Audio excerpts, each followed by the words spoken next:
want the freedom of a call. An infinite storm of nothingness. The sky above the clouds and rainbow, the fate has a deeper word. I gave up hope, but I'm not going to be lost tomorrow. Yeah, manifest this hell. I'm gonna crawl.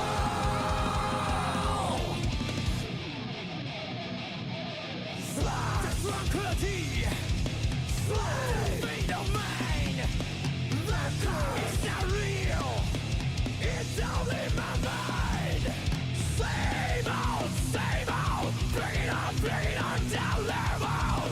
Same old, bring it on down level. Find out, conflict, sanity and insanity.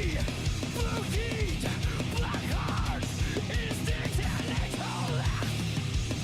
I want the freedom of a call. I want the freedom of a call.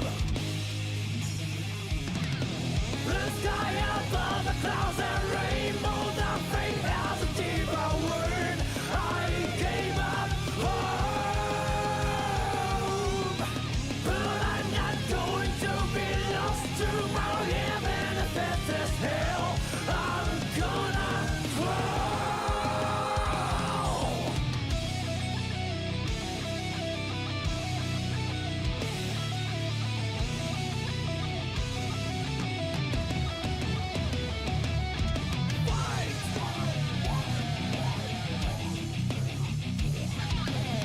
The sky above the clouds, every more I fade out of game.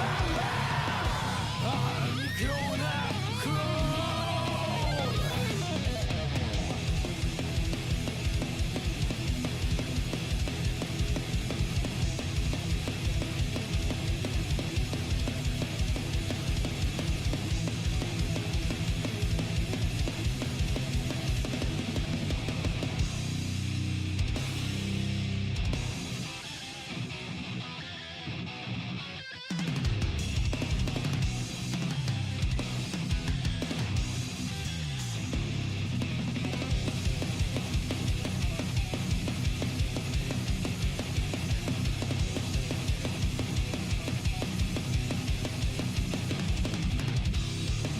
I want the freedom of a call. I want the freedom of a call. Good evening, everyone, and welcome to Antiku Presents our Strive Ladder Series for 2026. Bracket number 11. My name is Tartarus, and I'm joined by the one and the only Medry Mystic on commentary. How are you tonight, man? I'm awesome. I'm ready. I'm back in the commentary booth. It's been too long. Yeah, Flex my muscles. it's been a minute, and I don't think this is our first time working together, which I'm quite excited for. I think we're going to have a very good chemistry on the commentary booth. Only the best. You know what they say about first-time commentary experiences? No one speaks over anyone. That is so true. Everyone listens, everyone's respectful, and the mic is never peaked, which is just amazing. All right, well, listen, we're about to get into our 11th bracket for the season, and that is actually quite a significant number because that means we've only got 5 tournaments left in this Strive Ladder Series. Everyone's been working hard, everyone's been accruing points all over the place, and we have some clear frontrunners at this point. Metallic, olliedog, and Beedozer out in first, second, and third, respectively. What do you reckon of that? I'm expecting them to stay in those exact positions for a very, very long time.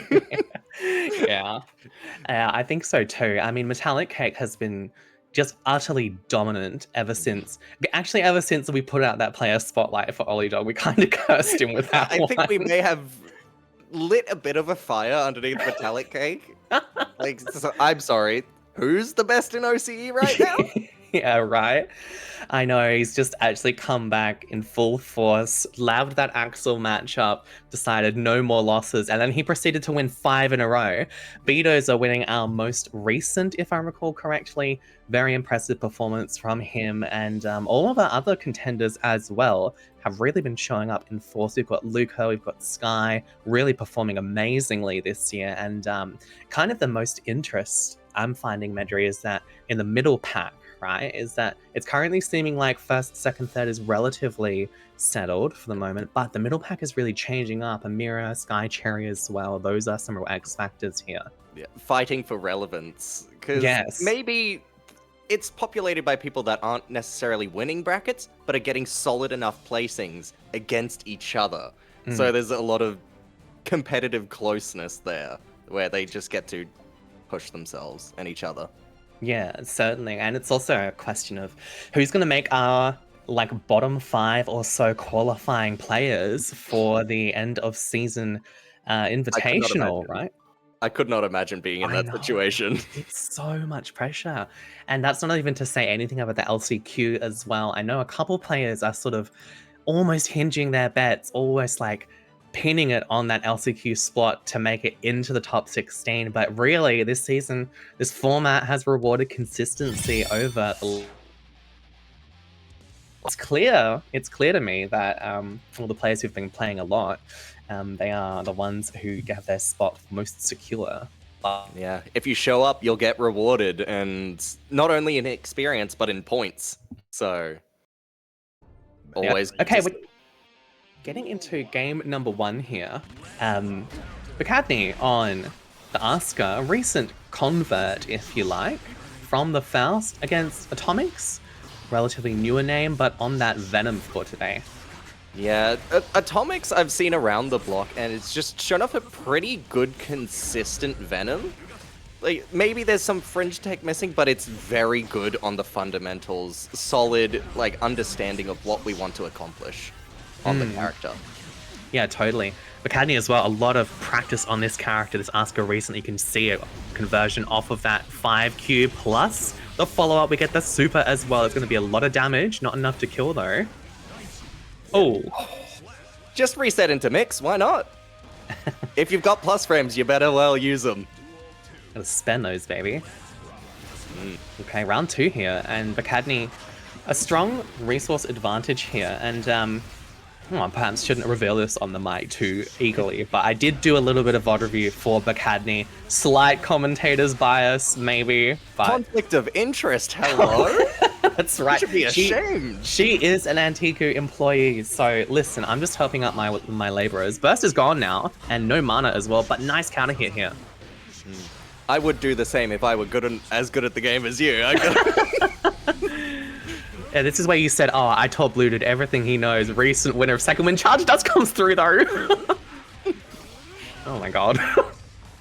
My goodness. Look, Charge Dust, it's one of those options that is so bad, sometimes it works. And you can never write it off completely. The old Mind Destroyer, as it were. Atomhix, unfortunately, missing out on the jump over, but gets the counter hit afterwards, and Antia as well, still in it to win it, but a PRC forward puts Maeve in a great spot, plus the overhead. That's game 1. Yeah, we did really good use of the Clash Cancel there, getting that opportunity to do PRC, and it's a very fast option, outspeeds a lot of the other options that just aren't your 5-frame mash. Your old reliable. Anything that isn't that, kind of loses in terms of speed, and gets you a nice RC bonus on top. Totally, and I recall as well, one of the newer players to the scene recently asked the broader community in like the new player help chat. They said, does everyone always play this intense? And it was right after we'd played a set, me and this person. And it kind of got me thinking what you were talking about, Medri. I was like, well, these players who are regularly playing the game, who are regularly competing, they're ready for those situations where they can clash cancel into a PRC, and then what seems like really fast gameplay is actually just like standard for these guys. It's crazy. Yeah, second nature is what it becomes. Muscle memory, all that. With enough repetitions, you can pull off amazing things without even knowing it. Yeah, seriously. Game 2 now. Get a little knockdown going, trying to generate some mana. Nice air-to-air from BAQADNE and a little extension as well. I'm liking the conversions we're seeing out of BAQADNE. Nice use of the spell too. Yeah, I'm liking Atomhix defense thus far. I've seen some very good pivotal 6Ps. Ooh, yeah, just like that. Yeah. Ask and you shall receive, right there. It's looking pretty good. Yeah, Atomhix, nice little counter pokes here, and you have to be on the ball with Asuka as well. 6B those cubes, 5B, whatever you can. But another charge does give him back the favor, honestly. Yeah, you know, if they'll do it to you, you can do it back. It's fair game. Legit. Finds the Howling Metron at the end there. BAQADNE pretty swiftly up a game and a half here. Yeah, we've just got such good resource management and able to take control of the leads that we're creating for ourselves. Oh, nice job. BAQADNE says no to any sort of knockdown, but she gets counter hit in a follow-up situation. That said, unable, both players apparently, to keep each other from escaping the corner. It's just air dash on air dash, and it's currently looking good for Mabe. Nice tech. Yeah, might be something for both players now to keep an eye out on. Those air dashes leave you vulnerable for quite a bit on startup, so keeping that in the back of your mind. I think both players are just having a bit of fun at this point. These charge dusts are crazy. Just both sort of vibing out, but now Atomhix is getting to run some mix here, and this could be a bit dangerous for BAQADNE of YRC. Good catch on the backdash, though. Any sort of a preemptive retreat. He's right behind me, isn't he? Oh god. Hi there. Game 2 to BAQADNE. Little assassin's technique there at the end. That was nuts. Hello, I studied your Assassin's Bible, and I found this secret technique hidden somewhere in your tomes. It's quite effective. Watch this. He has shared that shadow clone jutsu. Holy. Okay, getting into game 3 here. Atomhix has been showing signs of life so far, but BAQADNE just a little bit more solid with these conversions, I think. Atomhix was able to run a bit of mixed in that game 2 there, and looks like he has an understanding of what to press when. Look at this, counter pokes, they're all successful, but once BAQADNE gets in, it's so much more difficult for Atomhix. Yeah, neither character exactly specializes in defensive tools either, so it's not like you have any inbuilt bailout options. You have to rely on solid fundamentals and understanding. And Asuka is not an easy character to understand, on offense or defense. He's got a lot of complexity to him, of course. I think the same can be said for Venom, though, and Atomhix is doing a nice show here of understanding Venom's most effective ranges and how to navigate a sort of zoner/zoner matchup. Nice jump in there as well to secure that round. Atomhix looking pretty strong in this game 3. Yeah, we've got good understanding of the threats that we have, and so often we'll see that we only approach when we have an active ball in front of us, covering our approach with an active hitbox. Yeah, definitely. That's the way to do it. Atomhix clearly knows that in spades, but BAQADNE is just cycling knockdowns here, forcing a burst out of Atomhix as well, but gets caught on the air dash in, and look at this, BAQADNE just running away with the round at this point. Gets a little mana regen and the wall break too. That's looking really strong for BAQADNE. Or Dark Angel immediately. It's a trade, but Dark Angel just lost the distance all the way. BAQADNE ready to convert off of that, but another tap does come through, and if it ain't broke, don't fix it. Now Not on at all. set point. Alright, with the huge threat that is Asuka 2D, why wouldn't you be blocking low? Not again, not the shadow jutsu, bro. We have another teleport stocked. Keep that in mind, people. Not the last time we'll be seeing that, but a nice wake-up back throw. We do have burst here for Atomhix. We have to use it perfectly, and that's going to do it. On the knockdown, we have to play perfect from here on, but no. Looking bad for Atomhix. Look at this pressure. Oh no! The tap dust comes on through, and BAQADNE taking that set at a clean 3-0. Very impressive stuff. Yeah, very, very nicely done. I was a little worried when we ran out of mana right at the end. I was like, okay, there might be an opening upcoming. Tap dust. Okay. Just rip it. Just rip it. Why not? Not reacting to the orange. It's gonna get you, and BAQADNE moves on in our bracket. Congrats to her. She faces seed number 2, Beedozer. That'll be off stream. What a And, great prize to win. Oh yeah, my goodness. that's a real welcome to our bracket sort of gift we've bestowed upon her. But anyway, Atomhix moves to the losers side of the bracket as well. And it's looking like next up on the chopping block, we're going to be seeing from a bit of a veteran, I have to say, in MediocreRyden. And this player is one of those guys who you saw compete constantly all the time, especially in our Inters series way back when Ryden was just a wee Inters player. Yeah, if I remember, it was Kinetic and Ryden basically ran the show for a couple of months.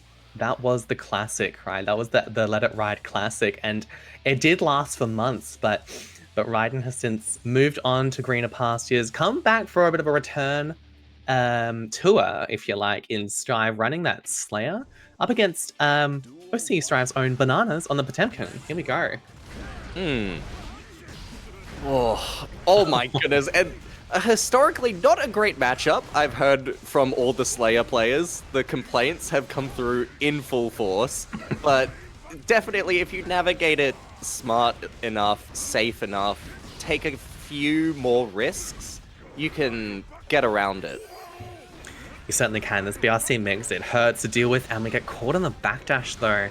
Oh no, Garuda comes through, and Ryden is saying that he wants this round here and now. 6H finds its mark, but dealing with this pressure, nice 6P from Bananas. It's one hit left here for Ryden. Knockdown plus the OTG. Bit of a lag spike there, but that's fine. You know, as long as we could hit that confirm, we were on our last throws anyway. If there's any time to lag spike, it may as well have been then. I reckon so.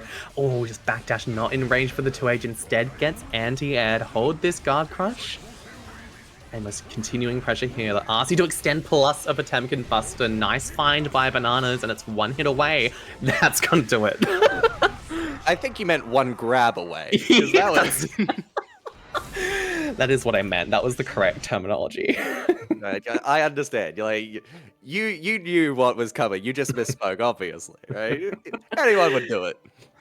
Happens to the best of us. Bananas up one game. That second round flew by lightning fast, as it tends to with Potemkin. To your point, Medri, earlier as well about Ryden, you know, being this player who has a great idea of how to space and run pressure from a distance. I recall back when I used to fight Ryden quite regularly in the Leo and Johnny matchup.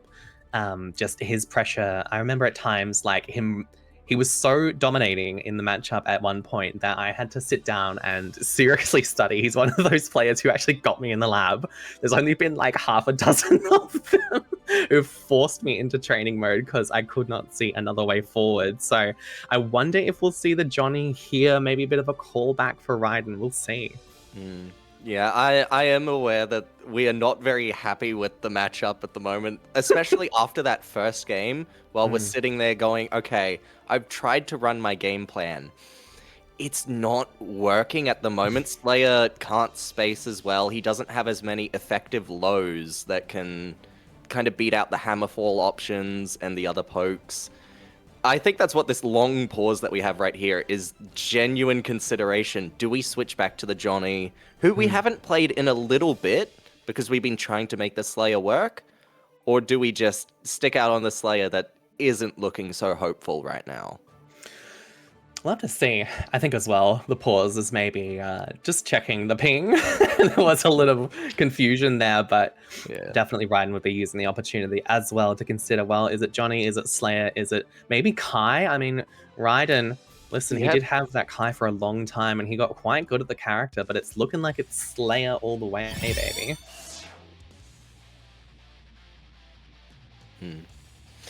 Yeah, look, I think we're just happy to commit to it, because from what I've heard from Ryden himself, we're willing to commit to some bad matchups just to see what we can get away with. And especially this early in bracket, it's okay to stick it out, learn. Like, we are a very competent, solid player. We can make the comeback if we need to. That is true, and it's on display in this game too already. Burst gone on the side of Bananas, and That's right. I mean, Ryden definitely capable of making proper adaptations, capable of finding the openings he needs as well. Look at that, super to send you through the wall, and it's on show already. Ryden, maybe this is already a swing of momentum in his favor. Oh, and that's a good round to have, especially for like momentum, confidence.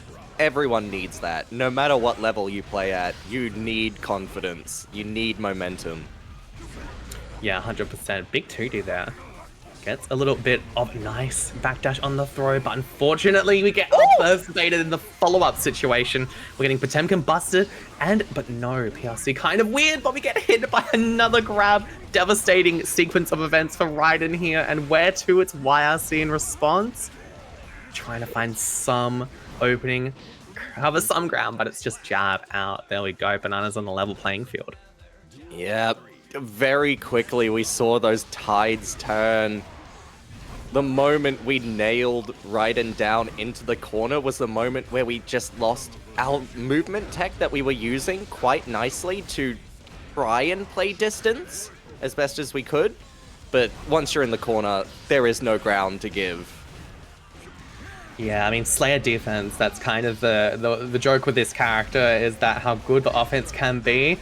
As you can see on your screen right now, 100-meter super. The offense is great, the defense not so much, but Ryden now in an offensive position here. You're going through the wall. Are you dead? No. No, Potemkin. Everybody relax. Calm down. No way, no. No way. I knew you could throw it, but we were ripping Potbuster? Oh my god, that could have gone so south so quickly for Ryden, but fortunately there is a god watching over this game. Ryden on the board, 1-1 here, good lord. I understand why we didn't believe that it would work, but why did we go for it in the first place? And why did it work? You gotta believe in those situations, no? If you're gonna rip Potemkin Buster, like PRC Buster, if you're going to do it, surely you just let it ride. But literally, yeah. Oh my goodness! Dodged if you're a right, and bullet. you'll take those. Yeah, any no day. joke. Dodged 1,000,001 bullets with that interaction. Now 1-1, getting into game 3 here. Nice jab to start us off. Got Bananas in the corner, but not really able to run much pressure off of it. Play a little bit of nooch for our troubles. Yeah, I think we're trying to gauge Bananas is... That's a weird sentence. Bananas wake up opening options. Just see what we can and can't get away with. Because in theory, we could have held that corner, but unfortunately, the situation has definitely flipped. And flipped right as I said it again. Man, it goes back and forth here, and that is kind of the way with Potemkin, and also by the looks, Bananas as a player. You really can't predict too much what he's ever going to go for in a single situation. He's shown decent variations on defense, mashing, blocking, trying to get a little bit of movement tech in there as well. See that jab, nice fuzzy mash, but this time Ryden ready to take advantage here. Can he close it out? Yes, the backdash hand of doom. Good choice. Marvelous read. Oh, I think we would... Does that get around both the mash and the Potbuster? It might. I think it might well, yeah. Yeah. So I'm thinking that was a really good option. Like, extra deep. Oh, tries a Kara bite, but no joy. Instead gets thrown for your trouble. We can't forget, this is Potemkin. The round can just be over in 2 Potemkin busters. Ooh, nice. Yeah. Space 2H. Oh! Oh my god. In the nick of time, the invuln comes through. Oh my goodness. I thought it was actually going to get interrupted there, but no. One more counter here is all Ryden needs here. A little FD action from Bananas to take the turn back. Whoa, that trades! Your 2H change, you'll feel it every single time. They go for it. Backwards air throw is an insane read. Oh, Ryden coming out on top in that dangerous situation. I'm really liking these backdashes in sort of a mid-screen situation from Ryden. They are working out regularly so far, and it's now up to Bananas to really catch up. Ryden up a game here, 2-1. Yet the spacing from Ryden is immaculate right now. We're playing around these effective ranges so well. we're doing a very good job of guessing and gauging those wake-up options that Bananas is going for. And Bananas has some really good defensive reads. The offensive pressure, when we're able to get it started, is stifling. I'm excited. I'm going to predict a Game 5, which is not something you should do, but I'm going to predict it. We'll have to see. It's Potemkin after all, and really the name of the game at this point. Ryden's figured out Bananas pretty comprehensively, as you were saying. I think now the name of the game is don't get grabbed under any circumstances. Yeah. We'll have to wait and see here. Nice space pressure. A little bit more here from Ryden. A backdash comes through, but Bananas jumping out. No, a knockdown forces you back in the corner here. And where to? It's a hammerfall in response. It's taking bit by bit here. Oh, but a good catch from almost full screen there. Oh my god! The wake up P Dandy. What a genius play by Ryden there to circumvent the jump. Yeah, because so many times this set we've been caught by JS, JH, and they can either choose to jump again, do JS, JH again, or just go into strike throw. And we immediately opted to get out of that situation. It's really good momentum here for Ryden. We're on set point here. A counter hit. Universe hit off of that fast slash leads to a wall break. Send them through with the Super Mapper Hunch, and Bananas currently on his last legs here. Can he make a miracle happen? We'll wait and see. Yeah. Oh, that's a really good catch. I was about to say what we need to do is catch Ryden in a backdash at some point when we're choosing not to commit to our offense. We need to be swinging out a 5H or something, but... Oh. Unfortunately, no dice. Quick as you like, Ryden now winning that set 3-1 over Bananas. Very impressive stuff there. Had a little bit of a slow start at the beginning, but it was Potemkin. We just had to get into that Potemkin mindset, you know. It's something we'll have to shift into at some point in OCE, and Ryden did really well to do so, so congrats to him. Yeah, it's a rite of passage almost. Whenever there's a Potemkin, if you're from OCE, welcome. Yeah, legit. This is the Potemkin region, though recently not so much. I feel like we're more of an Axel region at this rate. Like it's kind of getting Axel and Faust. It's getting a little yeah, Axel and Faust. Why? It's just nasty, nasty stuff. We can dream for a brighter tomorrow, but yeah. Anyway, looks like we're seeing from resident Victorian superstar IB. Currently on the soul on the cab right now, but this guy can play just about any character he wants. He's one of those guys, and every single character he plays is just one of the best players. He's just one of the best players in the region, man. Like he's seed number 3 tonight. That's over olliedog, who has been having such a fantastic season too. Just goes to show how far IB's reputation carries him in this scene, and it's totally justified. Yeah, the consistent fundamentals that carry you across every single character, every single matchup is something IB has in spades. But this, oh, Clarkie, hello. One of my own, mistaken. Clarkie on show here, and I'm curious to see how she goes into IB. She's made a very good start here in this bracket, I have to say. 3-2 over Grug, and Grug is no pushover. Very strong Nago and Potemkin main right there. So Clarkie's really done herself very well so far.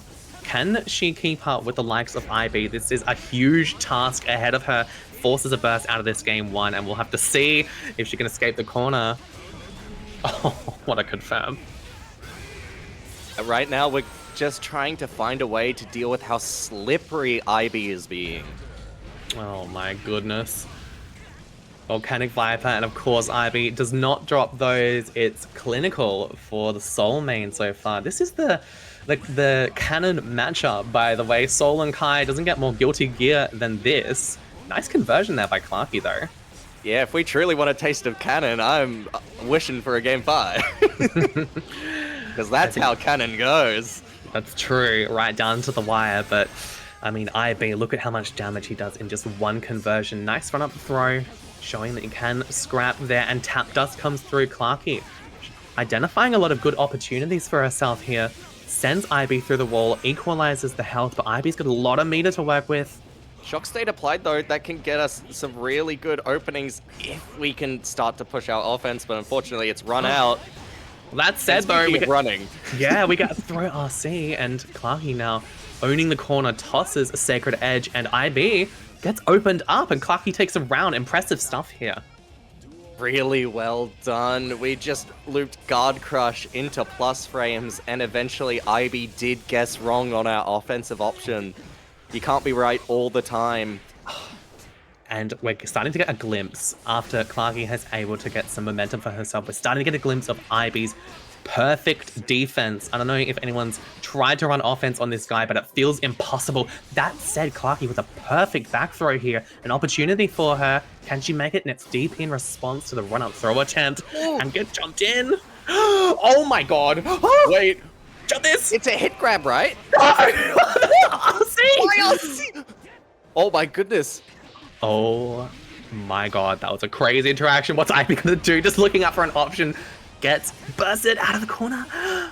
Clarkie here on her last legs, but that said, Ivy, not much health to deal with. Never mind, doesn't matter. It's run up fast slash the Soul Classic.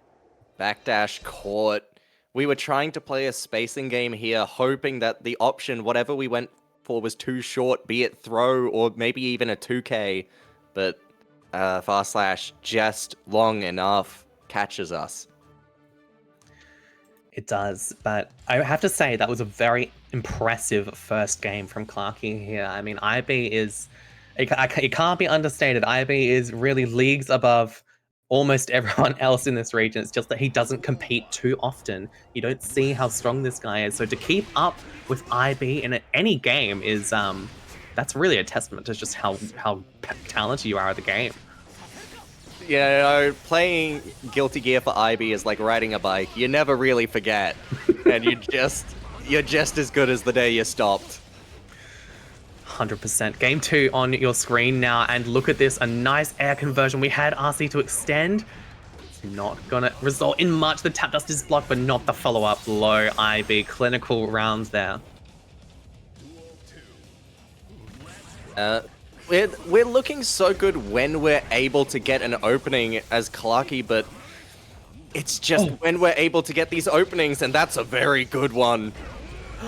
No, but Ivy's played these games before, has plenty of experience into Beedozer, and knows when to run out of the corner, and look at that, half your health already gone here. Clarkie's going to be RC forward, try and scout out an option. What is it from IB, though? It's just a simple jump in, forces a burst out. Clarkie on her last legs in this game, too. Oh my god.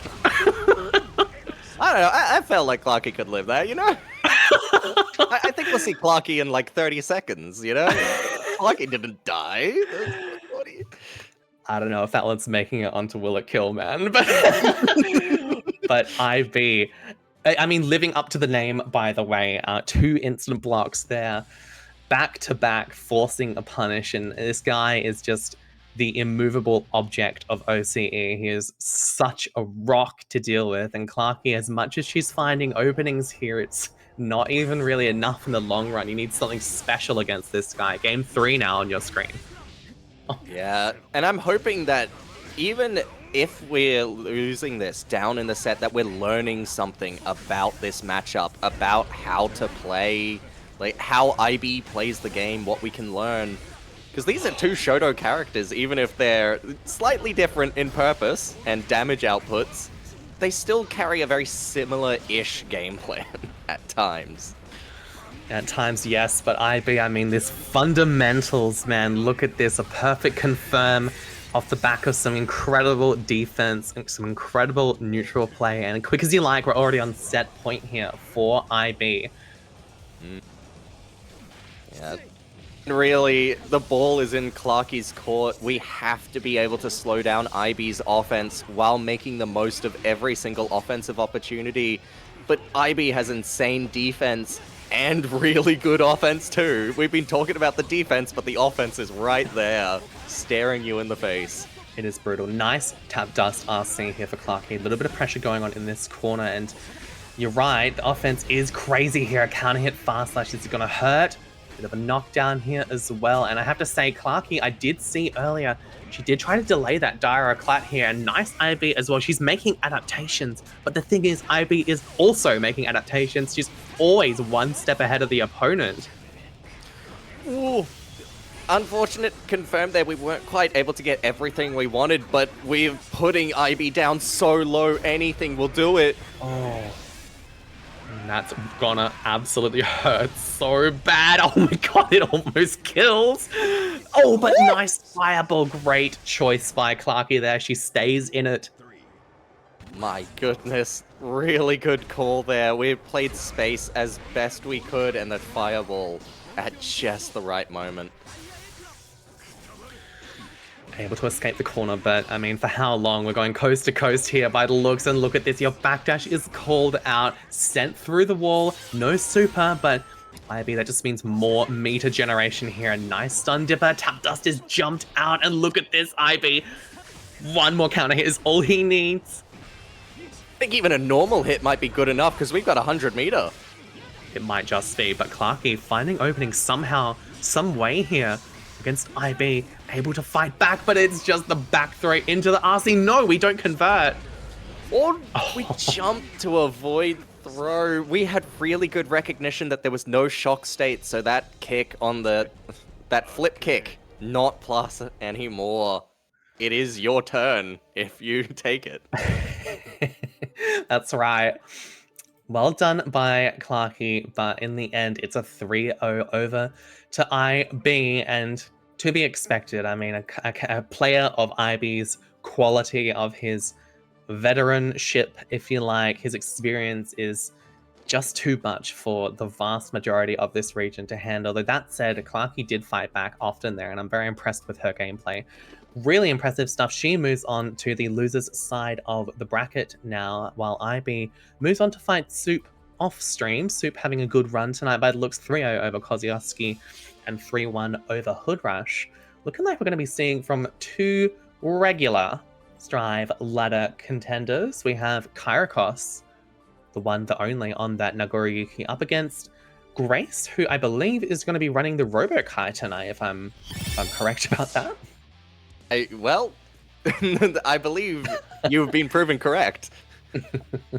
No, it is. Yeah, we're going to be seeing some robo action here. And this character, I got to say, since we did shambles for it on release date for this guy, he has only been getting more and more strong, I think, as people have been experimenting with stuff, getting more used to combos, and Grace is definitely one of the benefactors of a lot of that labbing. Game 1's plenty underway, by the way. Kyriachos at a health disparity, but still has burst.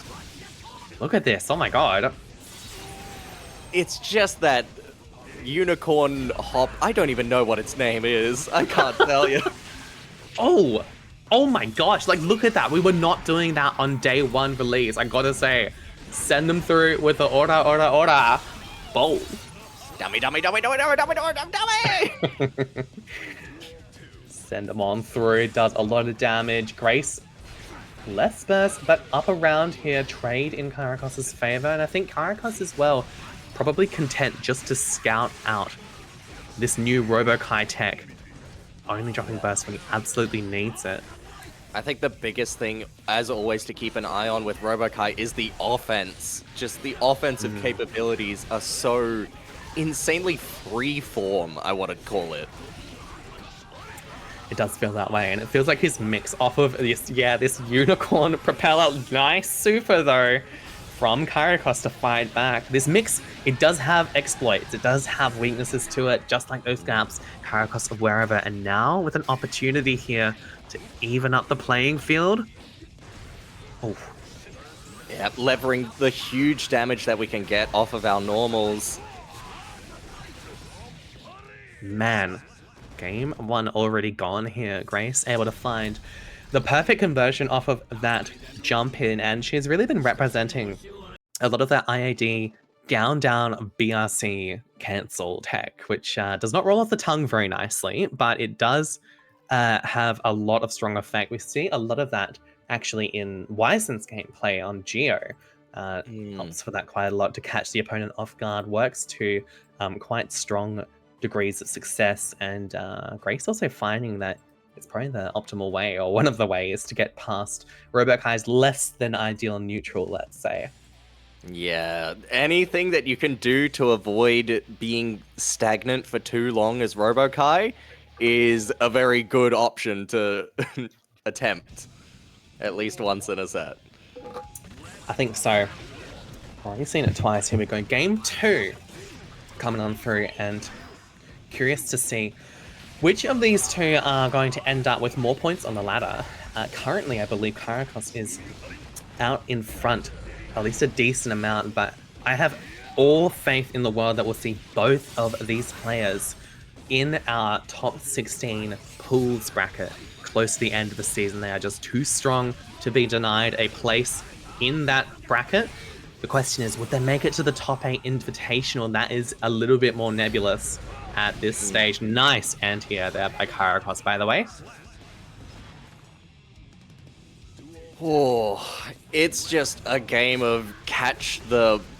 it's trying to swat a fly at this point. That's the term I'm looking for. Yeah. As Nago, you're going around with a giant fly swatter that can and will hurt the fly so much. But can you even hit it is the question. Gosh, I think Kyriachos wanted a burst there when Grace didn't have it, but it's fine. We find a 2S, a 5H, a knockdown forcing a burst out of Grace here, and a good press as well. But what are we doing here? Nice shimmy there. Forcing a burst, keep the health disparity where it is. Kyriachos just needs one more opening here, surely, to take this around. But, oh, there it is, 2K2D and a 6H. It's clean from Kyriachos in game 2. And these games go by much quicker when Nago is able to catch out his opponent and just swat. Brings all down those dead. H buttons. The guillotine, man, it's absolutely devastating. 1-1 here between these two players. Yeah, you're right. When Robo-Ky wins, it's after a long trial and tribulation, and when Nago wins, it's deserved and warranted, and well earned. Hard fought. It's death by 1,000 cuts versus honk. Death by 1 cut. All right, game 3 here underway. Little IBFD on Wake Up from Grace. And I'm liking to see as well, she's been varying defense, I think, a decent amount. Her defensive options, rather. Previously, in previous seasons, we might have seen a bit more clutching on 1 or 2 defensive options, but she's really come a long way since picking up more of Shoto characters and broadening her experience with the game. That said, Kyriachos it's all he needs is an H button, man. This character tries an air throw. Oh my god. If the button contains slash in it, I want to use it. Yeah. I reckon 2H for that round. Good press on the Fukio. Get to run some mix, and look at that. Nice call out on the throw, but no follow-up. Instead, it's opened up with that guard crush move. I think that's 214H. I actually don't know. Oh, command throw too, and that's gonna generate us a whole bunch of electricity to be able to just buzz around the head. How many overheads? Place your bets. Count them on one hand, maybe 2. A run-up 2K is all Grace needs. Might and need to look count at them on your hands and toes. I guess so, yeah, at this stage. And Grace able to even up the rounds here, but still a decent amount of effort required on offense. I mean, Kyriachos able to just neutral skip his way into the right side corner, but Grace jumping out, not ready to anti-air, and it's so back and forth right now. Look at this. Yeah, they're just trading opening for opening, blow for blow. Good press. Where to from here? A 2H actually opens Kyriachos up. This is a good spot for Grace. Keeps the corner and calls out the deflection. It's devastating here for Kyriachos, and Grace taking game number 3. Oh! Holy. My goodness, that was a very unfortunate deflect shield timing. We were expecting more of the pressure to come through, but instead BRC was the option, and that just... Oh, that hurts. If you've gone for a read like Deflect Shield, invested those resources, invested your, game life to lose off that, it can hurt. It can hurt. I mean, if you're Grace in that situation, you just say, we take those, baby. You would just let the deflect shield frames time themselves out, chill for like 120 frames, press a close slash, your life is golden. Yeah, we take those! We take those! Okay, game 4. Kyriachos not out of it just yet. It's important as well to mention that Kyriachos doing so well in this ladder season so far, and like I said, we do expect him to see Kyriachos in the top 16, but how far will he go? This guy has a lot of potential, I think, as a player, and it's just a matter of maybe learning a little bit more about this Robo-Ky character, but great fight, backdash in response, and a counter hit. This hurts for Kyriachos. Yeah. I do think you bring up a really good point about learning about what Robo-Ky does, because at the moment, we only have really 2, I think, high-level Robo-Ky reps, that being Sky and Grace. So unless you've had those matches against those 2, you're not likely to know what that top end is. That's true. Nice kind of hit 5H here. Oh, gets called out on the run-up throw attempt. Another backdash here and a burst to keep the corner. Kyriachos wants it, and it's Tap Dust RC that's definitely going to kill here for the Nago main, of course, and oh no! Not sent through the wall. Fortunate little situation at the end there, though. Oh my goodness. That was a little bit of a heart stopper there, but we got the hit almost immediately after, so all is well. Thank gosh, and Grace has been on set point here now for a short minute. Running some mix here, finds an opening with the close slash, and yeah, you're so right. It's Grace, Sky, and I think Hermano is also a good rep of this character, but how often are you able to get that experience? Oh, huge anti-air there for Kyriachos. This is a great situation for him. Yeah. I forgot about Hermano, because Hermano to me is like a soul player through and through. And yeah, that's true. But no, really good point there. And it's all about that mix, that unicorn, that evil, evil creature. Oh. I love my horsey, and my horsey loves me. Grace taking that set 3-1 over Kyriachos. Nice stuff there. She's really come quite a ways away since day one with this character. You can see it in her conversions, in her mix, in all of her decision making. It's really impressive stuff, and I expect to see this Robo-Ky go much further into bracket. Grace moving on now to fight MetallicCake off stream. That is our #1 seed of the bracket. Of course, OCE's finest, and looking at the rest of the bracket as well, it's looking like a bit of an upset happening on the opposite side of winners side. Soop taking it 3-1 over IB off stream. We were glazing how good IB was when he was on stream, and Soop, I gotta say, this guy has been having a great ladder series this year. Maybe in part because he joined Antiku. Maybe. Yeah, I can never put it out. I'm not part of Antiku, so I can't argue against it. Just know that the mistake buff also exists. This is true. This is true. You're right. Bluedude still in it to win it as well, off the back of that second wind victory. Congrats to him, by the way, in retrospect. For now, though, we're going to be seeing from Beedozer, that's seed #2 on the patented Kai against longtime Testament veteran Sky Cherry, one of New Zealand's finest. Ended second win at 5th place, I believe, most recently, with still some quite impressive stuff. A 3-2 set against Wyson, if I recall correctly, at that tournament. Still yes, quite I do impressive. believe so. Mhm. And I do believe part of that was a DQ on the end, because we needed to, we had some other business to attend to, so Yeah. with the ceiling for Sky Cherry, you cannot see it. This is true, and for 5th place, I mean, Really, it could have been third, second, or even first, honestly, with how strong of a player she is. We'll get to see it in this set, no doubt. Game 1 already underway here.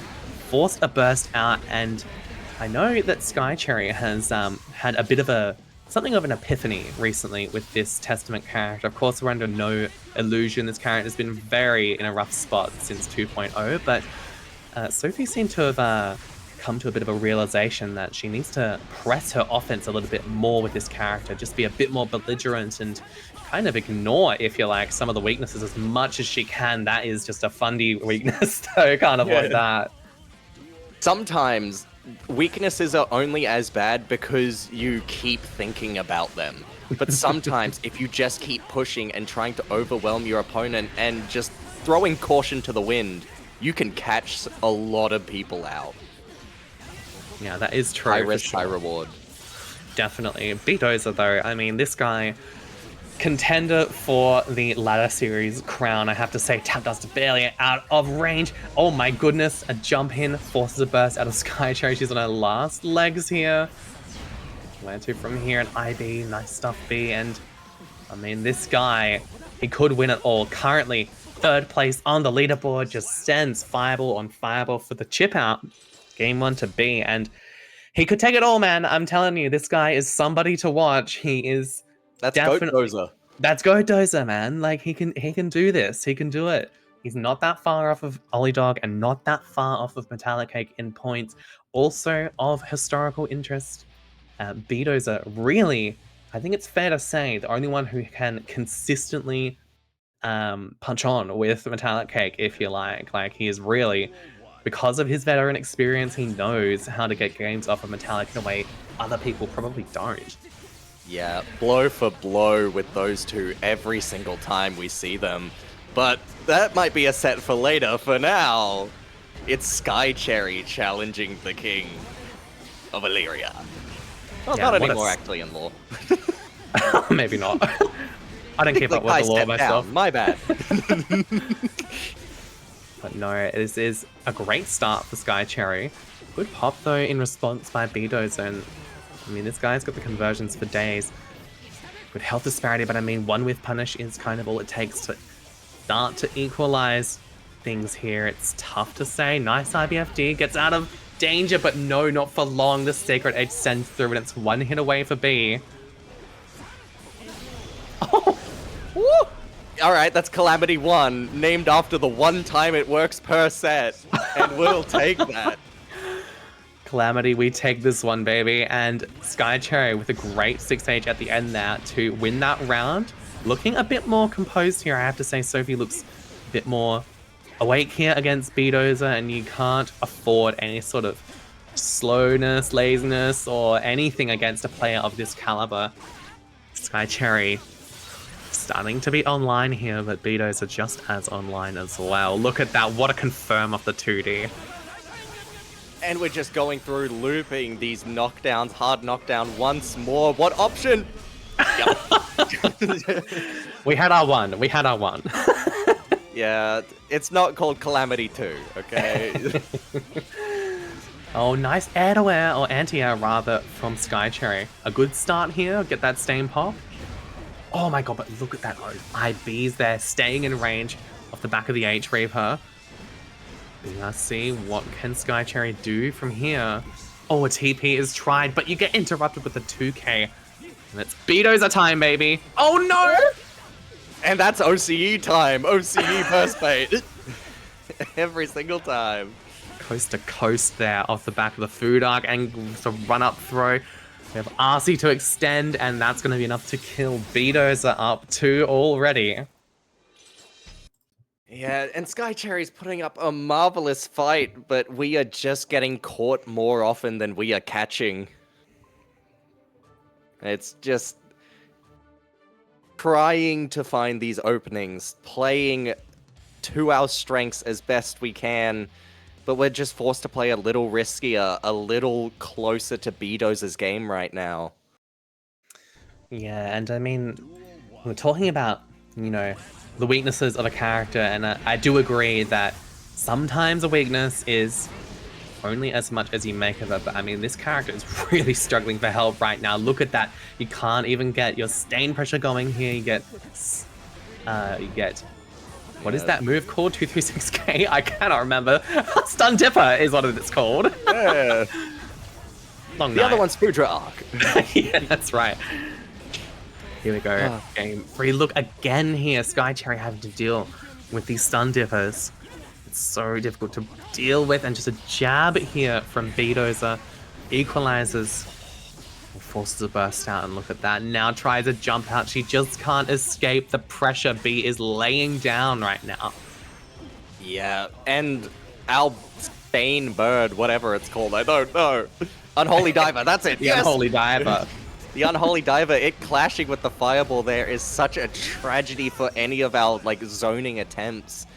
Because not only can we stun Dipper under it, we could just choose to ignore it and charge a Fireball. That's It's right. something And, to always consider. I mean, Sky Cherry. Beedozer on set point here, and Sky Cherry realizing she has to take all sorts of risks here, trying a rogue teleport in that last round. It just wasn't working out, but look at this. Now, trying to play a space game, and what a TP they're actually working out here for Sky Cherry. Looking like a fairly strong round so far, but we need to leverage as much of the advantage as we can. It's Stun Dipper yet again here from Beedozer. It's too much value here for the Ky main. It's looking real good if you're a Beedozer fan, but oh, that's a really good anti-zoning move. Oh. The Grave Reaper is able to take it out with the strike portion. But what a read there by Beedozer, the food arc over the Grave Reaper with blocking, but Calamity 1 comes through, and it's just the super. Ride the lightning straight on through, and quick Ride the as you lightning. like. Down to the loser's bracket. A hard fought set, but unfortunately, you weren't able to take a game. Beedozer 3-0. The 3 dozer right there. And I mean, listen, he's second seed for a reason. He is just this dominating, and that's, you know, that's he was just that dominating before Testament got nerfed as well. So you really have to understand this guy is in it to win it. Sky Cherry still in the game though, and she moves on to the loser's side to face the winner of Amira and Grug. Grug having a pretty good tournament tonight, I have to say, despite the loss to Clarkie early on. They have since moved on the loser's side, 3-0 Sublin and 3-2 over Fractal Fireball, which is quite an impressive result. And we're going to see some more impressive results here. It's olliedog versus Sky, and I'm keen to see Sky's Robo-Ky by the looks of things. You Robo-Sky. mentioned it. Yeah, the Robo-Sky, that's right. This is not a matchup I've ever seen, so I'm in no position to comment on how it will function. I've never seen it either, and I'm just curious to see how both these players go. I mean, this is olliedog and Sky we're talking about. Both of these players are just such killers in the ladder series so far. This is your seed number 4 versus seed number 5. Sky has been seeing a lot of success with this Robo-Ky ever since release day, and just like that, the first round goes to Sky on the Robo. The robot Sky. Yeah, at this point, I think the game might be for olliedog just try and stop Robo-Ky's offense from ever getting started. We've got great zoning tools, ways to push Robo-Ky out. We just have to be aware of all the funky little movement things that Robo-Ky can represent to get around those little sweet spot zones. I'm curious to see if Sky will show a similar approach that Grace was showing earlier on in the stream on the same character, where an IAD BRC down, that has worked out a lot for Ky's Robo-Ky's. Geez, what a block on that attack dust. To get into the action here, skip the neutral that is so less than favorable for Robo-Ky. But olliedog, I mean, look at this. Just absolutely laying down the pain right now. Tries this time stop. It's fine. We've got Axel Bomber, baby. That's fine, yeah. As long as you get the next hit, it's just a reset. Intentional, baby. The reset. Gotta jump in here. That's a good start for Sky. Burst, yep, it's gone here for olliedog now, but look at this. Now the onus is on Ollie here to keep the pressure up, keep Robo-Sky out. And can he do it? I mean, these IADs have been so successful for Skye so far. And look at this, she's able to convert as well, keep the corner, a PRC to keep the hell out of dodge. And it's JP doing our best Ramlethal impression. Ramlethal, Leo, welcome to the club, Robo-Ky. That's right. Burst is gone, tries a 6P, gets caught. Deflection, we are sending everything but the kitchen sink here. And it's just Skye who needs one last opening here. Anything will do you. You just have to get through the wall of strikes and projectiles. And that's one way to do it. The Heat Seeker right there. Skye taking game one. And I have to say, really impressed with Skye in that set, showing one of her great strengths as a player, in my opinion, which is her patience. She is able to really assess a situation where if there's a particular risk of getting stuffed out or the momentum swinging to the opponent's favor, she just doesn't really tend to engage. And a lot of the time it works out entirely to her benefit. I mean, olliedog there, what was he meant to do? He just had to keep pressing 5P, 2P, but eventually something had to give, and it was eventually that missile that did him in. Yeah, we did a good job zoning it out, but again, we have a second meter that we need to keep track of. And while we were waiting patiently, Skye did bring that meter back up to get us a level 2. Fireball. That's right. Yeah. Rinse into little snail action as well. And olliedog, I mean, we saw this issue as well. Gosh, what a back throw there by Skye. Such presence of mind. A 2D as well. That's a lot of damage. And BRC, the slowdown and the routing. What great recognition by Skye. olliedog, unfortunately, biting on to the fishhook a little too early there. Oh. BRC, keep your turn. Instead, it's just a little jab. Just using every bit of meter to get in. Oh. And that moped, man, that is always going to close out the combo for you each and every single time. Jump in here for Skye. She's running away with the momentum here. Better resource situation as well, and just dealing with this guard crush pressure. All reliable.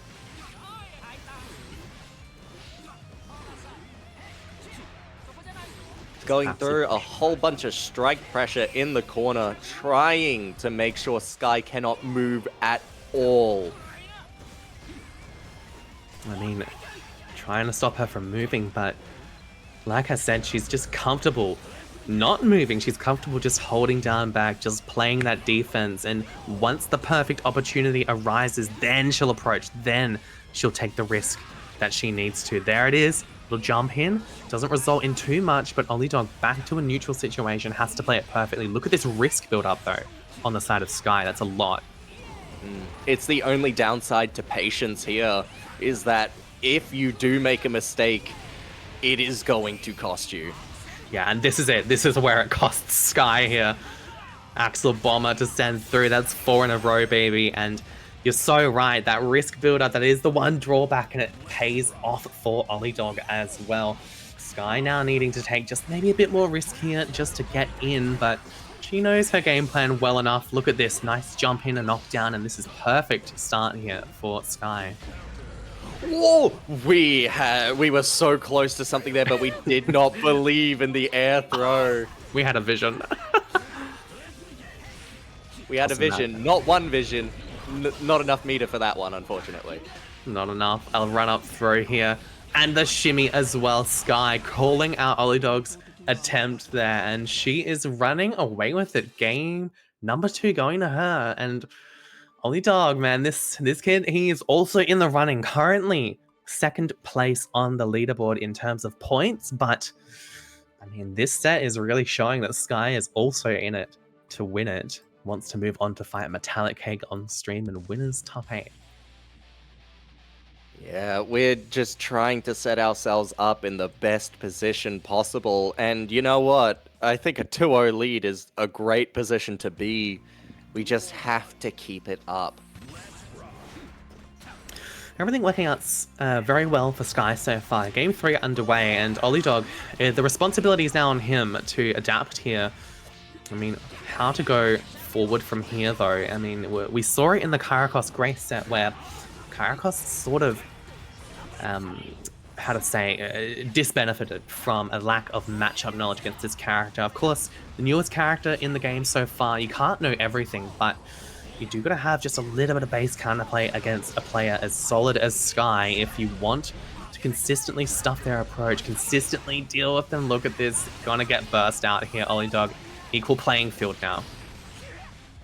And a good catch on the attempted jump in from Sky. We had the right read, but we were too low to the ground, getting caught on the jump in, and olliedog is able to finish off this first round. I think as well, Sky, I mean, alongside the character, alongside the lack of matchup knowledge that might exist for olliedog, Sky's also been able to really call out and stop olliedog from playing his preferred game. We're seeing that a bit in this game 3, and olliedog now with the luxury of being able to play his preferred game. Look at that, BRC forward, but no, we get back thrown, and here we go. This might be the opportunity Sky needs to come back in this game. Look at that opening, send through the wall, surely. Yup, toss a mat, send them through. I do notice that there are two things that Robo-Kys like to go for. Grace used the JS a lot, the multi-hitting spinning blade with ambiguous overheads. But I also noticed that Sky loves the JH, and off of the unicorn, you can pull off a double overhead with that. So That's true, but olliedog now waking up, game on the board here, and I reckon we might be seeing a little bit of a fight back. Haven't yet seen a game 5 tonight. Might be cursing us on commentary by saying that, but I mean, it hasn't happened both times I've said it, so that's right. I mean, listen, maybe they'll No, it's listen your to turn. me. It's my turn. That's right.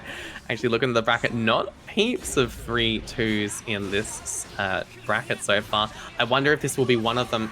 olliedog with an opportunity for a reverse sweep, or in game 4 here. Robo-Ky, Axel low, first time seeing this matchup myself, and it's looking like Sky is able to convert. Look at this pressure, man. Send through with the super. That's gonna sting.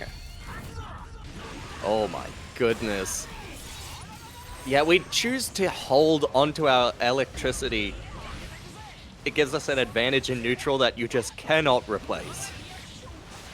Totally. And I wonder even, nice little fuzzy block there. Fuzzy jump from Sky, and health. Oh my goodness. Throw called out but not punished. Instead we get back thrown. The PRC incident here, and it's just one more projectile comes through, but a perfect Renson pressure here. We've got, oh my goodness. Oh, the burst from full screen. Not able to be punished, but the jump in from Sky in the end puts her on set point. Oh my goodness, it was a little bit scary there, right at the end of that round, but we've just managed to collect ourselves so well. olliedog, despite going down there, again, immediately on the front foot. That's true. Look at this risk built up yet again. It's half bar. We find an opening here. Is going to be decent damage for olliedog. Get to we run just our pressure. reset? Yup. And that's the bomber this time. Manta's tap dust is gonna do Sky in, and this is the opening olliedog needs. We have super, not gonna drop it. I want to get as much meter as we possibly can at this point in time before we invest anything. Oh my goodness, but what a mantis there. The time stop as well, not even necessary. olliedog is fighting back. We're still on set point here for Robo-Sky, but maybe olliedog is online. Maybe the dog's woken up. Who let the dog out? Good backdash on the mantis, and a frame trap comes through. It forces burst out of olliedog now. Pretty pivotal moment in this game here. Sky with already an advantage, getting Ollie's burst, finding an opening follow-up, and now able to run the mixer double overhead. Look at that. It is a fun little bit of tech that I just see so much, and it's very cool. Unsurprising, Sky. Predominantly a fast player, but looking like a Robo-Ky main at this rate. She takes the set 3-1 over olliedog. That is seed number 4. Losing to seed number 5 in pretty dominant fashion, I have to say. Sky showing some early mastery on this brand new character. Really impressive. Yeah, definitely someone that we should continue to keep our eyes on in this bracket. And someone that we are going to see again soon. Yes, we are. We're going to be seeing Sky and MetallicCake a little later on in the bracket. But for now, quick little bracket update. IB, as you already know, lost 1-3 to Soop, but still in it to make top 8 on the loser side of things. Has to take out Kyriachos to do so, and that's no small ask. Crazy that one of those players will not be making top 8 tonight. It seems like it's just been a consistent turnout by both of them. Whenever they enter bracket, they always make top 8, but one of them is not going through tonight. Looking at the rest of the matches as well, Grace has to get through HoodRush and olliedog and Bluedude, the Victorian classic. Yeah, I was gonna say. Devastating. Bluedude and olliedog, and that would be like 2 people seeded to go into top 8 that will miss out because they're fighting someone else that got upset and put into the lower bracket early. Hate to say it, but olliedog, Bluedude, I mean, look at that. And I think I called as well, Sky. Sky did win that set 3-1, right? I'm not tripping. It says 3-0 in the bracket, but it doesn't really make much of a difference at the end of the day, I guess. I guess, but it's not like it's a Swiss bracket where we're going for points, but... That's true. Still, Sky moving on to face MetallicCake. We'll see that match later, but for now, looks like we're going to see from Mr. Dozer yet again, recently taking out Skycherry 3-0. Skycherry tasked with taking out Amira to get into top 8, and Soop, everyone's favorite Anji main in the Australian region, with an excellent score over IB, 3-1 to get here. I'm really keen to see how this plays out tonight.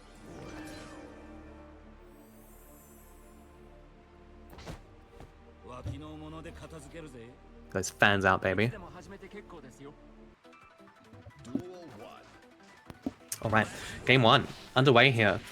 Soop, mentioned earlier in the stream, having a great ladder series bracket this year. Have to say, very impressed with the gameplay, the consistency as well. And I think this guy as well has been streaming some of his ladder series runs, and I think he just benefits a lot from the publicity. You know what I mean? The people, he loves an audience. This guy. I was gonna say, I can see that Soop is in fact live right now, so... Good on him. And look at this. Fighting back here, a lot of meter on both sides here. Calls out a DP there, and this is going to be a lot of damage here. It's forcing a burst. Oh, with a run-up throw on the spin attempt. Can't be spinning like that in neutral. Definitely not. You cannot be reckless against Beedozer. Someone so in control of the game. I think part of what makes Beedozer so threatening is not just the defense, not just the offense, but the speed with which he executes upon the offense and the defense, right? Is that he's so fast to deal with everything you throw at him. Look at that. In a blink of an eye, recognizes the parry animation and a full punish to send you through the wall. Reset, never mind. Oh, the tap dust is mashed out. Even having the timing right too on the parry super, knowing when it's no longer a factor. Yeah, he just has that game knowledge and enough to propel him into a 1-game lead here. Soop, on the other hand, still finding his footing with this opponent right now. We saw that in the Skycherry set as well. Sophie was able to cover a little bit more ground and fight back a bit more consistently in the follow-up games. But the real question is, can he close it out against Beedozer? And that's kind of the deciding factor, right? Is if you can punch a hole into these top dogs, well, then you might just be able to take it all the way. Yeah, how much ground can you truly grab? It's trench warfare, you're going bit by bit, but how much will it be at the end of the day? We're hoping for a win here. We're hoping for a game. I reckon Soop as well, with the way he's been playing, especially with that 3-1 victory over IB. There is potential here, but Beedozer, man, always aiming to prove me wrong and always aiming to keep the narrative the same. Does not want any challenges to the throne. Yeah, only one can oppose me. His name's And you are not MetallicCake. him. Yeah, legit, Beedozer running away with that round. Also running away with this set so far. I mean, Soop, as much as he's been able to find a lot of victories in ladder series so far, when you come up against a player as solid as B, it's crazy stuff. Nice jump in, fighting back here. Good start. Oh, and that's our offense ending right there. I was about to say, this is an offensive turn that you really, really want to keep going. And right before I could speak, the DP came out. Man, it's so clinical from Beedozer, and he always has the conversions for it. That's enough to wall splat and not quite enough for a Sacred Edge. Okay. Oh! Oh my goodness. Okay, yeah, why not? If it works, it works, but that was definitely Scramble Town. We'll just pretend we didn't see that last, like, 4 seconds of that round, and Beedozer taking game number 2 here. Absolutely insane, by the way. And this is a call out to the entire OCE region. Everyone can execute the craziest combos, make the craziest reactive plays in-game. But the second that your opponent splats on the wall and you end up pressing 5p or whatever because you missed the super input, what are we doing here, guys? Come on now, we're better than this. We're better than this. It's one of those moments where you just sit out looking at the horizon going, man, I had it. I had it all. Happens to the best of us. As you can see, even Beedozer is victim to it occasionally. But game 3 already underway. Burst is gone for Soop, and I have to say, Medri, tonight's sets are going by so damn quick. This might just be another 3-0 in the making here, but Soop, I'd say that. A run-up throw was a good start. Yeah, oh no, and the jump out of the corner is massive. Ooh. Tap Dust, RC. Get a little bit of pressure going and call Beedozer out. Oh no, a second Tap Dust is not going to do it though. He's already woken up. Jab, jab, and the DP is called out with that fan toss. Spacing. I'm a fan of that, but unfortunately, our advantage only lasted so long. Oh, Beedozer dude. found one more opening. Oh. Oh, deflect Dust. shield, great option. Clutching out. The IBFD comes through, but no, we're just out of range here. And what an IAD over by Soop. Absolutely clutch in the scramble. So well done. One more round and Soop has a game on the board. But Beedozer will not go quietly into the night. Oh my god, man. The way this guy optimizes its combos, look how much damage that did against 5 Guts Anji. The 2H anti-air is going to absolutely cane right now. The double super as well. Perfect round from B. I was gonna say, is this Kai Kisko's sole bad guy? What is... The damage from those 2 combos alone might have killed us from full health. I'm just saying. Actually devastating routing there by B, and now puts Beedozer on set point here, quick as you like. Soop has a lot of fighting back to do. I know he has it in him, I know he does, but I mean, Beedozer only ever... Look, it's rare a mess up that he actually shows up on screen. It's rare that he ever misses an input. Now Soop on his last legs here. Here we go. Oh, and that's a pretty good opening. Unfortunately, not a full combo like we'd hoped, but if we can keep this corner, we're in a pretty good position. Well, Jab Jab looks for a burst, but Beedozer was way too experienced for that one. Not going to buy it, and instead, Soop in the corner now. Tries an air-to-air, but is instead air-to-air himself, and Beedozer, in clinical fashion, surgical-like, moves on to winners finals of Strive Ladder Series number 11. It was just too easy for him. Too clean. We attempted an air stall with that JD right out of range. We were hoping, but no. JS, good enough hit. Oh my goodness. Terrifying. You know, something tells me, and we'll see in this next match, but something tells me we're probably in for MetallicCake Beedozer Grand Finals, if I had to guess. That is the way it was seeded, and Soop actually himself did the seeding, so kudos to him. Kudos to Soop. Soop is well predicted. Soop knows his limitations. I'll just I think so. But all right, Beedozer moves on to winners finals. We are now going to be seeing from the man, the myth, and the legend, MetallicCake. All of our international viewers, a bit of a spotlight on this guy ever since Arc World Tour Finals a little earlier this year, where he placed 4th. Stunning performance for an OCE representative, easily the best of our region and in our region's history. Up against time. It was crazy. Up against Sky, who we've already seen on stream tonight. She's rocking that Robo-Ky. Wondering if we'll see her on the main she usually plays, which is Faust. She is an absolute demon on that character. and Metallic tired of waiting. Bit impatient. He wants his video game. There we go.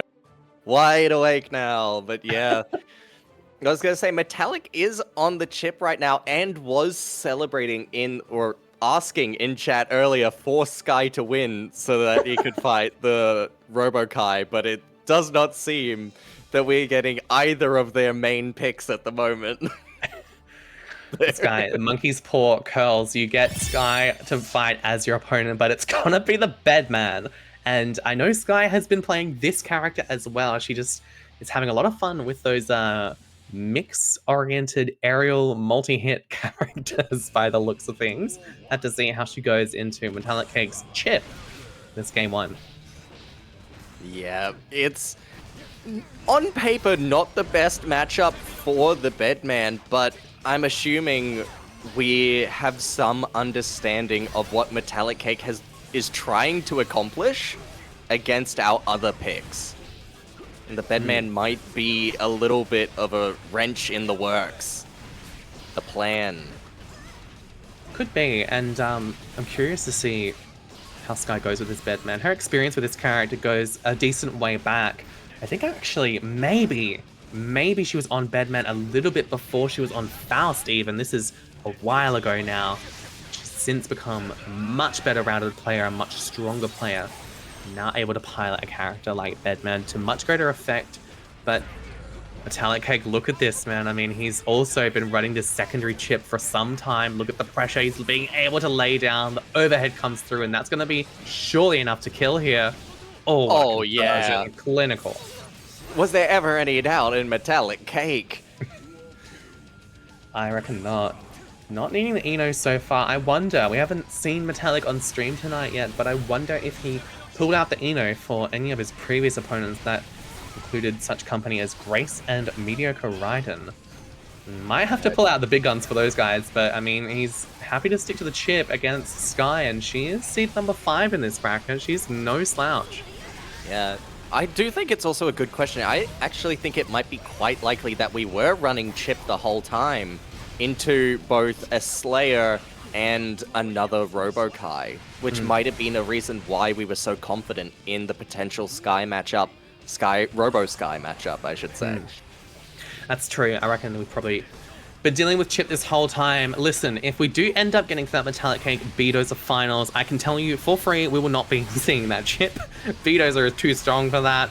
And I think MetallicCake knows it. But in saying all of that, Sky, as we've been talking, has been able to win a round and secure a strong health advantage for herself. Look at this. Nice spacing, though, by MetallicCake. Fighting back. Nice tech, but an air throw keeps Sky in the corner. Yeah, it's just a question of, are we able to establish ourselves, stop Chipp from running away with it, quite literally running away with it. Oh my goodness. Gets a 6p on the rope attempt, but it's game 1 going to Sky on the Bedman. Of all characters, nice stuff from Sky here to take it over the number 1 seed of the tournament. Yeah, definitely very good here. We've got some good understanding of what Metallic was trying to accomplish with this chip, trying to overrun the Bedman with speed and offensive options. It just was not quite working out as well as we'd hoped in that first game. But we are confident enough in it to pick it again, and that might be a very good sign for MetallicCake and a very scary sign if you're Sky. MetallicCake, king of the adaptations. I mean, this guy, the most studious, the most hard-working player in the region, alongside just being the best. Look at this, what a confirm off of the Rekka 2. And I'm not surprised if we might even see... Oh my god, what an air throw. I'm not surprised if we would see Chipp all the way here. I don't even know if we're going to see an Eno on the reverse sweep attempt. Have to wait and see. Look at that, god. It also could be a matter of MetallicCake has so many points that I believe Metallic is almost guaranteed a placement regardless in the finals. So we're taking this time to get our Chipp some very high level practice, go through the repetitions, see what we can do. This is true. Maybe just a little bit of practicing for MetallicCake. And I mean, already in a winners finals, already, I beg your pardon, in winners semis currently, about to make winners finals if this momentum keeps going. Not to count Sky out at all. She is still up a game here, but look at this health disparity. MetallicCake already guaranteed 5th place in this particular tournament, and that puts him at like 500 and like something points. Like he's very comfortable at 1st place right now. Very, very oh yeah, 520 right now, so however much 5th place gets you. At the minimum. This is true. Nice overhead comes through here for Metallic. Finds opening with the low. Sends Sky on through, and rounds are tied, but not the health. Look at this, Alpha Blade, a reset, and it's just the hop, skip, and a jump into the throw, the wall ride for a little bit of a journey. Oh my goodness, Alpha Blade on Alpha Blade on Alpha Blade. It's all MetallicCake needs to tie it up 1-1. Block my cross up. All this. Hey, look behind you. It taps you on your shoulder. It's the old tech. It's right behind me, isn't he? Okay, tying it up here. Chipp and Bedman. And interestingly, I think as well, we're not seeing a character switch from Sky just yet. We might see it if this next game goes a little awry for her. We might see a Faust, we might see a Robo-Ky, or we might just see the Bedman all the way. I mean, both players comfortable on these characters. Calls out a DP and gets a throw. This is a great start for Sky here. Yeah, very, very happy to play this matchup, so it seems. Because we've seen it. We've already won a game, and we've just won this round on this character in this matchup. We can do this. Absolutely. We certainly can. Great resource situation here for Sky as well. And all it takes, I guess, against a Chipp is just a couple correct reads and then counter hit City killing. Yeah, you want to know how to beat Chipp Xanath? Just hit him. Just hit him. Yeah. Literally.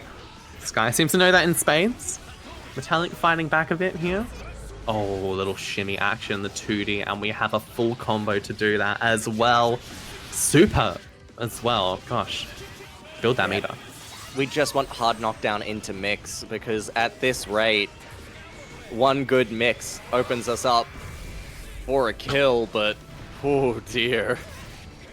Nice super from Sky, and that might just be something she can work with here, but Alpha Blade has actually been working so often for MetallicCake. Gets an opening with the Rekka 2 as well, and that's tough stuff here for Sky. Bit better burst here going into round 3, so she can enjoy that, but you've really got to make the most of this. You really want another repeat of round 1 if you can. It was so quick and so decisive. It just all matters on if you can catch MetallicCake or not. Because right now, we are just not able to keep Metallic stuck in one position for long.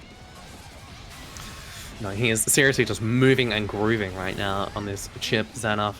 Little RC action here to keep the pressure going, but MetallicCake knows just to FD this out, be patient, tries a jump out, but Sky actually ready to call it out, and here we go, air to air. Coast to coast, it's a tech again from Sky. She's so consistent with that, and she The needs to be. spacing. What a good spacing here, and perfect 6P. This is Sky's opportunity for one more opening, and she's going to get it. There we go. Game number 3 going to Sky over MetallicCake. Well, going up in the set is huge, massive buffer here. And I am still expecting MetallicCake to stick to this chip right now. Yeah. Yep. We are more than happy to take this right now. If we go down to losers, that's everyone else's problem. That's right. I think MetallicCake is not all that phased, and it will be Chipp for the remainder of this set. Whether it is, in fact, a 2-game-in-a-row victory for Cake or not, it's going to be Chipp all the way. Game 4 now, run up DP, and yeah, I think he's just chilling right now. I think he's just having a good time. Yeah, we're definitely choosing to have a bit of fun, at least in this opening round. Maybe we'll... Oh, but I was going to say maybe we'll lock in next round, but I think our defense was completely locked in already. We've been blocking for at least 2 days. It's just been a lifetime at this point, and a 5P jab for Sky is going to do it. She is on set point against MetallicCake, and listen, despite him enjoying himself and conscious that he has maybe 1 or 2 ladder series brackets to give, I suppose, with remaining safe, I mean, this is still MetallicCake, and he is still a demon on this character. The fact that Sky is now on set point with Chipp on half health, that's really impressive from her, I have to say. Absolutely. Like, make no mistake, MetallicCake is not taking it easy on anyone. It's just an alternative take. Oh my goodness! And in the middle of it all, Sky with a great confirm, taking it 3-1 over MetallicCake. That is seed number 1, OCE's finest, and Sky just doing away with him. Let me finish Clean my as you sentence, Sky. Come on. Yeah. I had to interrupt my thought. Well, Shame on you. Shame on you. Come on now. But she moves on to fight Beedozer in winners finals. Metallic Chipp on the losers side of things now, and something tells me we will see more of that Chipp and perhaps none of the Eno. We'll see. We'll see. Good gut feeling, I think. You know, if you're going to take that stance, I'll be a contrarian. I think we're going to see Eno. Okay. Place At your least bets, one people. game of Eno, and you owe me, I don't know, $1,000. You actually get paid for your commentary. That's what I have to owe you. Yeah. Give me. I'll take 10 cents. That's a The second these commentators unionize against me, it's 10 cents and a firm handshake. it's gonna be hell to pay. Okay, a MetallicCake loses side of the bracket now. We'll see from him later. Sky moves on to fight Beedozer in a later winners final set as well. For now, we are well underway with our top 8 this evening, and we're going to be seeing from IB on that sole bad guy against Sky Cherry, who has made top 8 this evening, taking it over a mirror 3-0, convincing stuff from Sophie there. Recently saw Sky Cherry against Beedozer on stream. Tough set, but she did end up going to the loser's side and making top 8 off of it. So definitely something to be proud of there. IB. Now listen, man. Seed number 3. He's come off the back of a Game 5 thriller against Kyriachos, who is out of the tournament at 9th place himself. This set that we're about to watch is probably going to be one of the highlights for this evening. Both of these players are just so damn good at the game. And both of them I have to say, both of these players are very intellectual when it comes to this game. They are really looking at the screen very closely, very risk attentive as well. And I'm curious to see how these two butt heads. I don't think we've actually seen this set maybe ever in the Strive Ladder series this season. I'm not sure. If we have, it's been a long time, and maybe in a previous ladder series, but Yeah. I was going to talk about the other side of losers as well, having a double upset in terms of seeding to get into top 8. Totally. Yeah, look at that. I mean, Grace and olliedog not making top 8. That is seeds 9 and 4, respectively, going down to the hands of HoodRush and Bluedude. Now, HoodRush, I mean, this guy always comes out of the not the woodwork, but from the how to say, stage left, I guess. yeah, kind of a comes out of surprise nowhere. each time. Just out of nowhere, right? And just absolutely making top 8 quite consistently himself. Over Grace is quite impressive. And Bluedude just winning out tonight's coin flip, if you like, in that Classico match. I think For a now, coin flip's though, a great way to put it. yeah. For now, though, it's Sky Cherry versus IB here. Great matchup to watch, and a seasonal first, I believe, this matchup, at least on stream. Here we go. Testament and Soul have to wait and see how this one goes. Absolute thriller incoming. That is my prediction. And Sky Cherry immediately onto the offense as best we can. You'd think that these health totals would be reversed if you just looked at the characters. You seriously would. And Sky Cherry, I love that little walk back, by the way. A little BRC tech and post-wall break as well. IB knows exactly when to press. Forces a burst out of Sky Cherry. She actually wants this round here and now and is willing to drop a resource for it. She gets it. Yeah, that's beautiful conversion. We got the air to air and knew exactly what to do. Oh, my goodness. Just slowly crawling our way in as IB fighting all the projectiles. Man, and I mean Sky Cherry as well. So solid, and we're really watching Patience versus Patience, the immovable object versus the immovable object, but Sky Cherry actually blinking first here. IB trying to run up, stagger pressure, finds an opening, doesn't convert. 100 meter to deal with here. How is Sky Cherry going to deal with it? 6P back to neutral, but maybe not as favorable as she might have liked. Perfect spacing though keeps her safe, and look at that, what a read on the Vortex. Oh my god, run up throw. Catching the jump out and using that to throw them on landing as only Sky Cherry could. Oh my gosh, what a killer game one from Sky Cherry there over IB. And I think the way that IB tends to play this game, in my experience, he does spend that first game scouting the opponent out very carefully, like going through with a fine-tooth comb, checking out what the opponent is likely to do on offense, likely to do on defense, and then it's full adaptation mode from there. I wouldn't be surprised if IB punches back in full force in this game too, but Sky Cherry, I mean, she is really cooking at the moment, able to match IB's pace with precision.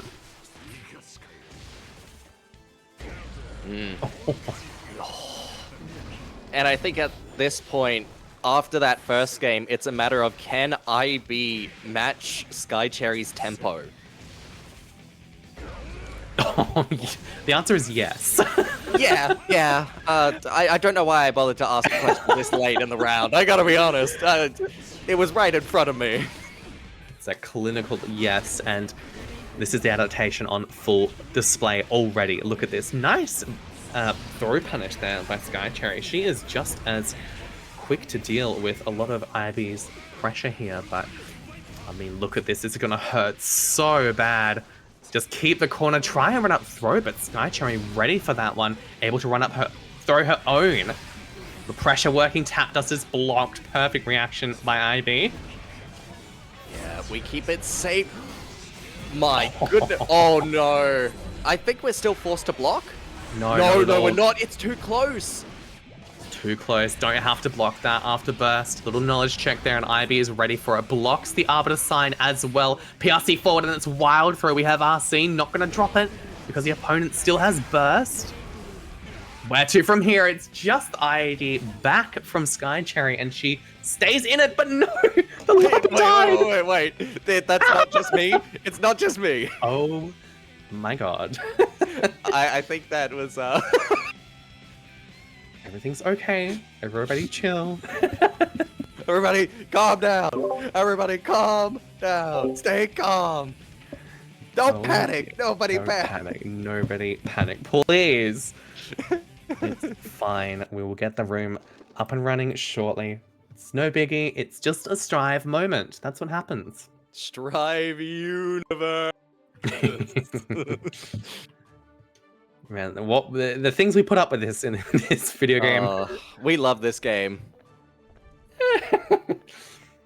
I listen. I do love this game. I don't love the infrastructure for it in terms of the network support, but hey, you know what? We do our best here, and There have been no, worse, I suppose. there's been so much worse. There's been like game deciding disconnects. So that was at least at the end of a round. So we can work around that. It's okay. We're fine. Yeah. We'll figure out a remedy. Ooh. And the room is being remade. Technical difficulties. Please stand by. Happens to the best of us. Hope everyone has been enjoying our Strive ladder series this evening. That's bracket number 11 of our 2026 season. And this season has been it's been a stunner so far. I mean, this is our third ladder series so far. We started doing this in 2024 and the quality has only gone up since then. I'm really impressed with the way that these players have been able to navigate such a tense competitive climate in this region. It is so dedicated, small but dedicated. That's how we like to characterize it down here. It's not about quantity, it's about quality. That's right. And we got that's that right. in spades. We do. That is exactly right. Any of our international viewers joining us as well. We are an Oceanic-based fighting game community. We are Antiku FGC. We run the most competitive ladder series format tournament circuit down here in Australia and New Zealand. You're about to see the results of this next game. Sky Cherry versus IB, two regular competitors. Testament versus Soul. And I think we're going to be restarting rather this set with a gentleman's agreement, if you like. Starting off A gentlefolk agreement. That's right. I think it was that both players had secured a round, but in the third round, IB was without burst. I think that's the arrangement that we're going ahead with. We'll have to wait and see, but here we go. Yeah. Well, for now, we get to see a lovely combo showcase. Very nice to see, and both players just using this as their hand warmer. Yeah, I mean, when you can't button check mid-set, I guess a controller DC... Oh, there we go, yep. We get the burst out early right before, that way we have the tiny little bit that we had beforehand. And there we go. Business as usual. That's right, IB honoring the agreement, dropping burst before that third round. What a pickup with the 2S, by the way. Sky Cherry showing exactly her experience on this character. Coming through in spades, gets the stain pop as well, and what a sequence here for Sky Cherry. Very favorable right now. Oh my goodness, we have all of our health right now. And not another one. This is gonna hurt. This is gonna pick up and hurt. We've got Stain for the post-wall break. IB at a massive health disparity, and it's just Arbiter sign. Clean as you like, a perfect from Sky Cherry in this game too. My goodness. If you ever wanted to see why people fear Sky Cherry, that is an excellent example against IB. Of all That's people, right. it's, oh my goodness. Yeah, the confidence is flowing here for Sky Cherry, and nice to see as well. I know she's been having a bit of a struggle with this character. Of course, Testament, the whatever the opposite of beneficiary is. Yeah, I'm Poor sorry, Testament has players. been really struggling this season, but Sky Cherry is still able to make the most, as much as she possibly can with this character, and now on one game away from moving further on in the bracket, trying to secure herself 5th place. But this is IB we're talking about. IB projected to go 3rd place in tonight's bracket, and it very much could happen, but Sky Cherry really looking like she's got IB's number right now. Nice run up throw. Yep. I have a saying, great players always bring great results regardless of the character. There's just fundamental principles and skills that they all have. And Sky Cherry putting on an absolute showcase right now. She is about to claim a 3-0 victory over IB. Set point here for Sky Cherry. Can she close it out in clinical fashion? IB certainly not going to make it easy for her, but I mean, 2 games up. That is actually quite the disparity for IB to deal with. He's not used to being in that disadvantaged state very often. Yeah, not very common that you'll find IB down this many games. But again, it's still so possible. We've seen how close these games have been, even though the scores don't quite tell you that. Oh my god, dude, that entire sequence, by the way, by Skycherry was insane. The crazy 2k pickup, plus the corner keep there, not sending Ivy through the wall. The optimal pressure, and we get an air to where the burst comes through. It wasn't baited. Oh, We weren't quite expecting such a bold up-high burst, but getting caught. Well done, Skycherry. that was just like kind of an insane sequence at the end there. She just completely locked IB down in absolutely dominating fashion on such a detrimented character in Testament. Congratulations to Skycherry taking it 3-0 over IB. What a performance there by Skycherry. Number She moves on. 3 is what we took that at, like, oh my goodness. If you've ever doubted Skycherry, stop. Sit down. Reflect. Yeah. Think about it. Think about what about you've it. done. Consider your actions in this world. No, not okay. Skycherry moves on. Her next opponent will be MetallicCake. We'll see that later. That's going to be a mountain to climb if IB wasn't already. We are now moving on to our other losers side 8th match. This is HoodRush versus Bluedude. First time we're seeing from both of these guys tonight. And Bluedude, mentioned a couple times in our stream tonight, off the back of a great victory over in New Zealand, the second win 2026, taking over fellow Giovanna main in Wyson, and I can tell who you're rooting for. It's the Mistakian, no? Well, yeah, you know, my my bias will show every single day. As it should. That's what a good commentator does. Yeah, exactly. A good commentator lies and is biased. It's just the truth. Look here, I mean, no lying needed to account for Bluedude's performance right now. He is able to find all the conversions he needs, even after a strong start by HoodRush already, putting the health disparity in his favor. Now, HoodRush 100 meter, how are we going to use it? No YRC, no nothing just yet. Oh, but look at this, PRC down, no proper conversion. Get the pressure going, find the overhead. Bluedude, drop a drone, see what we can do from here. The jab out doesn't work, and it's not quite enough to kill. Just an OTG, a flip. The cross-up block. Oh, but we got caught low. Tricky there, tricky. And HoodRush, different kind of Geo player to Wyson. I have to say, HoodRush a little bit more, I'm not sure even how to characterize it. I feel like a bit more offensive than Wyson. Wyson a bit more content to weave in and out of a neutral situation as he needs. God, what a sequence there by Bluedude, by the way. Absolutely killing the game in the corner. Gorgeous work for a perfect. So well done. We just see them trading blow for blow already, round for round. And HoodRush refusing to hold anything that he doesn't have to. Yeah, you certainly don't against Goldlewis. I mean, this character will put you on the ground for being too respectful. But that said, I mean, HoodRush finds an opening here. Now has 100 meter to play with in the post-wall break situation. It's BRC forward by Bluedude. But look at this, just a counter hit 5H, and its super is actually bursted here. One final opportunity for Bluedude. Can we make the most of it? Oh, we're just But chilling. this resource deficit, health and resource. It's one mash out away here, by the way. Deflect shield just to stay entirely safe, but no, we actually get caught on the stray BT. We get the drone reset for the corner. YRC is the choice here, and now it's got to be perfect play from both sides here. Massive counter hit for Bluedude. It's drone and an air as well. Can we find the opening we need? We just need one on either side. The flip kick is blocked, and it's punished by Bluedude for the first game. No one could see it, but I gave a massive fist pump because I am biased. But that was a tense, close thing. What game? What? That's how close it is. I forgot what the English language was.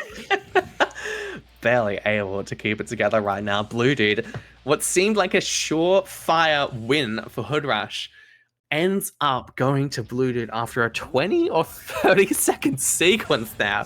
An absolutely insane turn of events. So game 2 here, and HoodRush not wanting a repeat performance of that first game.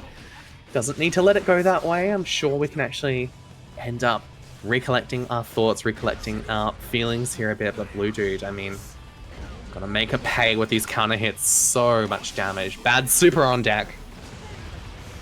It's bad, guys, I swear. Anyway, hold it. Bad, bad, bad. Jab, jab. A little pressure going on here. Mid-screen and just back and forth, respecting the minus frames. It's no big deal, but a nice aerial and you are stuck back in the corner yet again. HoodRush called out in this corner situation. Bluedude reckons a drone reset is the way. So often here, right now, we're finding HoodRush keeps trying to establish himself, get the offense going, call out a reset, and we're just getting caught. Bluedude filling the space, filling the air with hitboxes. Yeah, it's just really unable to be avoided here. And I think we're seeing right now the delineation between this HoodRush on offense and HoodRush on defense here. It's quite the disparity right now. I mean, we are dealing with Goldlewis Dickinson pressure. It's a lot to deal with, but Xavi forward is just jabbed. And now we're stuck back in the corner. This is not where you want to be. Every round we've lost so far has been from this position off the back of a BT counter hit, and we get sent through the wall. HoodRush with one last chance this game. Oh, and that might have been your one more chance. Oh. Cutting off the Skyfish short, that's fine. You know what? Yeah, we could close it out. Why not? No need to commit to the whole thing if we have a kill. This is true. Ripper BT, and that is another game over to the dude in blue. Just about to make it to a Game 3 win here. HoodRush, very capable of taking us to a Game 5 here. Did so in the previous match against Grace to make it to top 8 tonight. Yeah. But no matter how you perform in top 8 here, you've just top 8'd a ladder. Like, yeah, that's a big deal. Stand proud. Mm-hmm. Absolutely. Every single one of these players in top 8 tonight. Huge contender for our top 16 bracket close to the end of the season. Definitely contenders as well for a lot more points. Send through. Great start here for HoodRush, and HoodRush has been having a very strong 2026 season themselves as well, and this is why. Look at this. Nice conversion here. Picks Bluedude out from the sky and is fighting back here despite the 2-game deficit. Yeah, look. Games don't count until it's the final one. That's it. That's true. It ain't over till it's over. You've got infinite health until you're dead. It's just a first to one to Bluedude, and HoodRush knows that there is no losses to be had here, lest we go out of the tournament at 7th place. Don't want that, but HoodRush making a great case for himself so far. Nice counter hit CS is going to do great damage, and we get to send through the wall too. That's really ideal. One more opening here for HoodRush is going to do it. Yeah. Oh, and that's really good. Not quite enough to close it out, but we should be able to if we get on the offensive once more. Oh, we have seen this situation exactly before. Please do not let this happen. A repeat of the first game. Surely not. The super comes through. We'll be clashing, though. We are, and Bluedude is ready for it. What a reaction there by Bluedude. Ready and willing to clash cancel his way to victory there.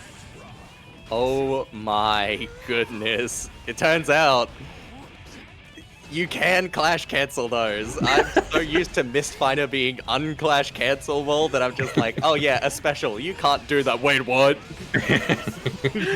Works out for Bluedude. Probably seen that situation at least a couple of times in his career, but in this instance, works out to his benefit. That said, HoodRush, a big resource advantage here. Health, burst, everything. BRC comes through, tries a throw on the backdash, but Bluedude not able to make it work, and one more opening is going to send Bluedude through the wall, most likely a security cancel. Comes on through, but great anti-air there by HoodRush. Full conversion to boot and corner reset. Yeah, we want to hold the corner. Burst, keep it in, and we're getting caught. I don't think that's a safe jab in any universe, unfortunately. Do not let this end the way the last one's ended. No, we do not. HoodRush on the board here. 1-2 against Bluedude. Bluedude took to the skies, and that DP, the thing that lost us that first game, I think it was, wins us our first game. You just have to be unafraid to rip it at the best of times and the worst of times. And I think that's the sign of a player that has the fortitude and is of the caliber you need to be to make top 8 in this Strive Ladder series. You really have to be able to brush off the losses like they just didn't happen and return back to a composed and thoughtful game plan. Adaptations coming through as needed, but HoodRush showing that they can adapt and they can make it work. Look at this, game 3 on deck. Yeah, I am very, very interested in seeing what comes through here. Game 4, it's going to be tight and competitive all the way to the finish. Right, it is game 4. My bad, I said game 3. I didn't want to say anything too obvious, so I decided. It's so fun, I like that. Very subtle here on the commentary booth, as it should be, but game 4 well underway here. Little flip kick finds the opening with the 2S here, and HoodRush able to find another opening, send through with the charge dust. This is looking great for the Geo. Yeah. Oh, and we're caught low once more. No full combo here, but it's still a lot of damage, and now you are in that danger zone, 2 BTs from death. Not again. We really have. Oh my god, the deflection almost running out, but the stray BT. Yet again, that has to be the 3rd or 4th time we've seen it in this set. Calling HoodRush out. String. It's brutal. It's just brutal here from Bluedude. But yeah, Goldlewis is one of those characters that just makes you so antsy and itchy to not stay down any longer. Please don't make me stay here.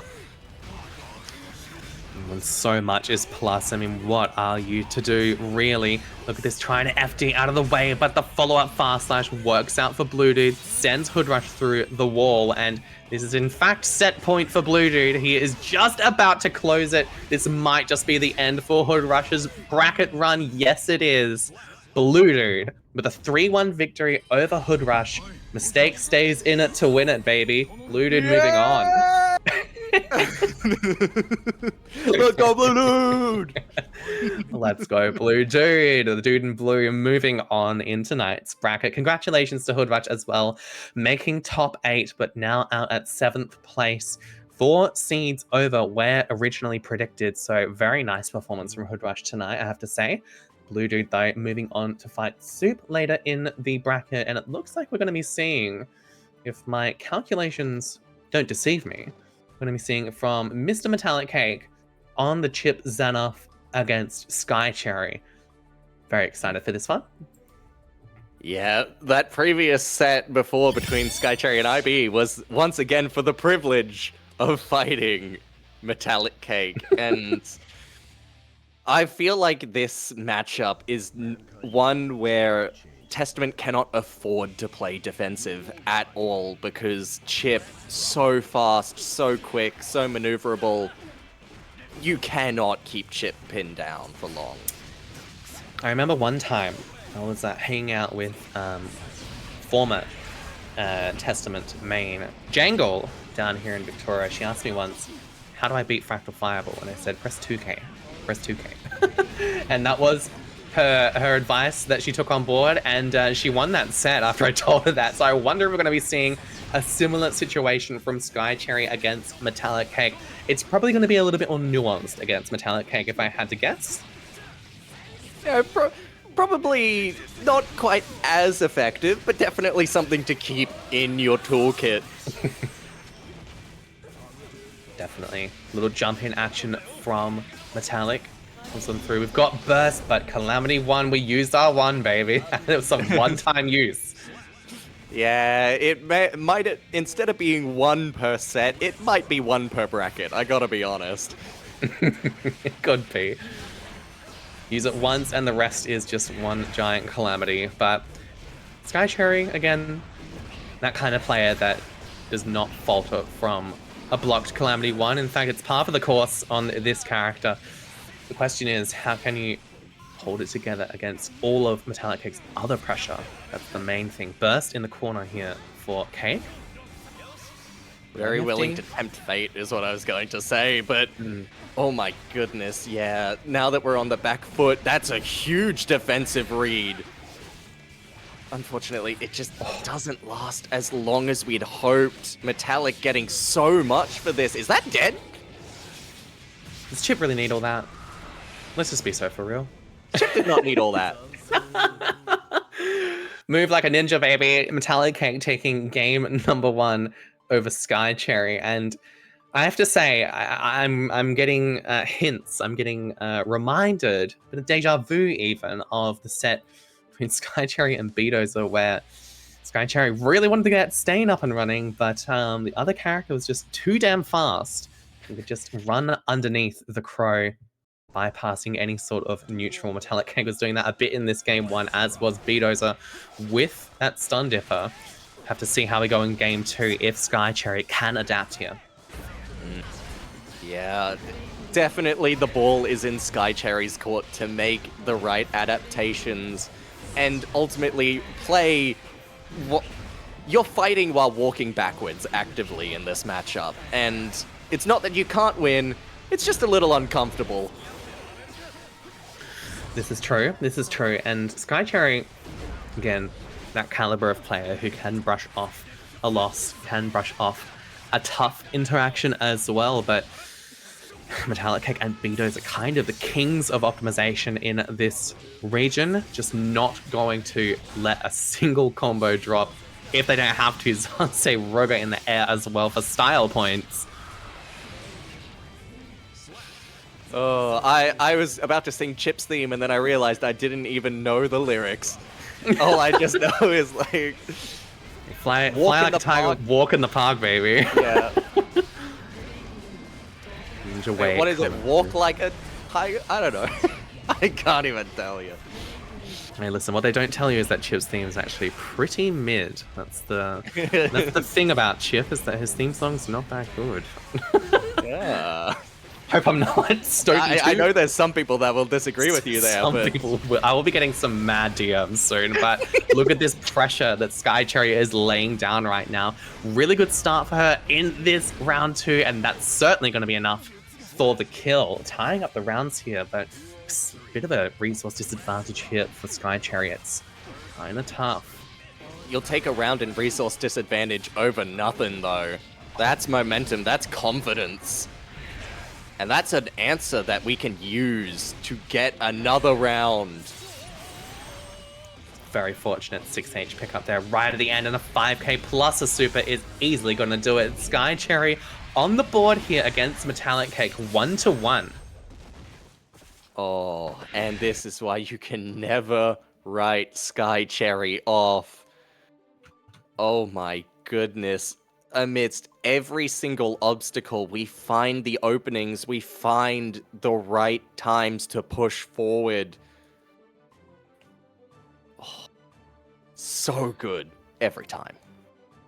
And pardon the pun, but it is a testament to Sky Cherry's abilities on this character that she can make the most of these... Oh, come on, that was good. Come on now, that was good. I was trying to be quiet enough that it wouldn't interrupt you. Dang it. But really, it is a great demonstration of Sky Cherry's abilities here, that she is able to make the most of these conversions in a matchup where you just really disbenefit from the speed disparity here. Look at that, just run up 5p. I mean, what can you really do there other than play as much far back as you can? But look, MetallicCake just absolutely cooking right now. Yeah, even then, Sky Cherry was on the back foot, fading away, doing aerial Grave Reaper to try and fill the space with a hitbox, and it still wasn't fast enough. We were preempting, and Chipp Zaneth outruns your preemptive attempts to cover the screen.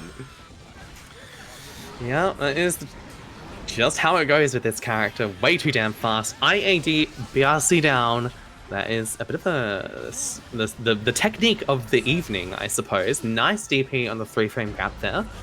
Can't hit fast edge. It forces a burst out of Cake. He wants this round here and now. Not quite going to get the punish on the 6p, but one last 6p is going to do it for Sky Cherry. Well handled there by Sky. Beautiful work. The calm. nature of our defense, we were just waiting and waiting for Metallic to spend all of his resources and run out of options. The moment we took to the sky, we had the perfect answer. I just have to say really quickly, that interaction a little while ago, she just teleported in his face, and that is honestly the kind of adaptation you sometimes need to go for against a character like this and a player like MetallicCake. Sometimes you got to go for the absolutely insane stuff, which normally wouldn't work, but does in fact call out MetallicCake where he can possibly nice cross up with that teleport, and we get the super. This surely picks up for the kill. Yes, it does. All the way to the corner, all the way through the wall. Sky Cherry up a game over MetallicCake. 2-1 right now. This is looking incredible, Sky Cherry fans. Could be on track for Sky Cherry's best performance in a ladder series so far this season. Really showing that despite the character nerfs, despite the hindrances, she can go far. She is of this caliber of competitive play. I reckon she can take it all the way tonight, but we'll have to wait and see. I mean, MetallicCake pretty content just to chill on this Chipp's enough tonight. I mean, already on such a points lead in our ladder series right now, in first place. Happy to spend one bracket just chilling on the secondary Chipp, not bothering with the Eno just tonight. I mean, Sky Cherry's not going to say no to that. It gives her an opportunity to make the most nice punish with the 2H as well and get as many points as she can possibly accrue tonight. Huge throw RC. Yeah, I was going to say, the even super. I guess it is Calamity 2 now, but but I was going to say, even the best players with the strongest mentals need days off. They need to have fun. They need to take time. And if I had to guess why we're running Chipp the whole time, I'm feeling like we were appreciating the XR bracket run that we did not too long ago, if we're MetallicCake. So That's true. And he just wants to be a ninja tonight, and you know what? Completely fair enough. Not going to be dropping Burst here. Sky Cherry knows better than that. Massive health disparity, but keep the resource for the follow-up. It's a perfect round from MetallicCake, but Sky Cherry on set point here, and looking to go even further into the bracket. I'd love to see Sky Cherry make it to losers finals, even grands. Would be really hyped to see Sophie take it that far. Right now, a great opportunity here. Good DP in response though. Better burst on the side of Sky Cherry. We backdash, it's called out, and the delay super as well. Good patience with burst, but have to see how this follow-up situation goes here for Sky Cherry. Oh, yep, burst out immediately. We don't want to hold it anymore. Absolutely massive combo there for Sky Cherry off the back of a massive 2H, and we keep the corner a good choice, but Deflect Shield deals with all the mix, and we call out the throw attempt there. Great presence of mind by Sophie, and she finds the follow-up JS. That is going to be enough for MetallicCake to quit out of the game and quit out of this bracket. Sky Cherry, in convincing fashion, 3-1 over MetallicCake's Chipp, moves on in our ladder series bracket for this evening. MetallicCake out of the bracket at 5th place, by the way. The winning streak has come to an end. An era has come and gone. The age of Sky Cherry is upon us. Come down to us from the heavens by the looks of things, and Sky Cherry moves on. She is gotta be feeling good about that one, and I certainly am as well. MetallicCake, yes, out at 5th place, but had the points to play with. Don't blame him at all for enjoying his bracket run this evening on the secondary Chipp Xanath. Wouldn't be surprised if we see the Eno from him next bracket, but for now, out at 5th place. We move swiftly on to our next game here in loser's side. This is Bluedude on the Goldlewis against Soop on the Anji. Here we go. Yep, and this is just a game of how well we can deal with spin right now. Because earlier against HoodRush, we got by so well by filling the screen with active hitboxes. But unfortunately, that is Anji's forte. Yeah, it certainly is, and Bluedude as well. I feel like both of these players in particular, oh my goodness, just a slow swag walkout with that CS. Both of these players, I was trying to say, are so strong on offense. I'm curious to see. I expect this set to go quite explosively as well. Both these players really wanting to run their game plan and plenty happy to rip reversal on defense too. Why wait? Why wait? Just Down send with the message mixed early. Yeah. Legit. Spin on spin here in this neutral in this round 2. Oh my god. Little backdash. Makes a throw whiff, no punish, but we do get a spin. That's alright.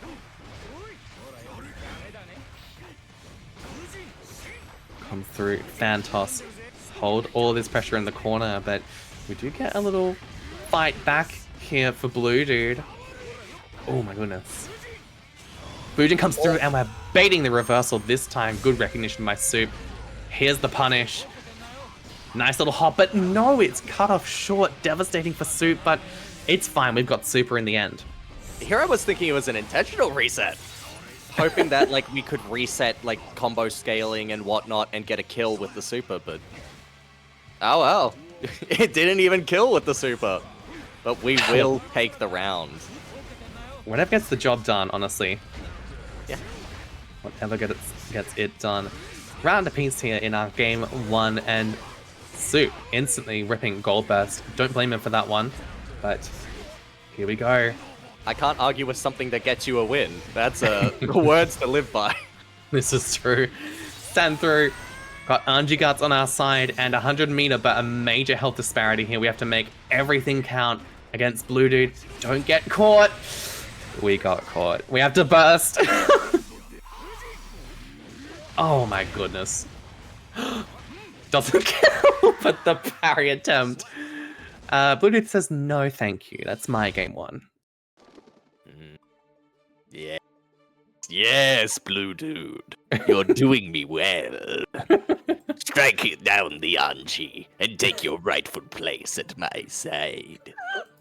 You've got Alpha Palpatine on this commentary booth tonight. Yes! Good, Bluedude, good.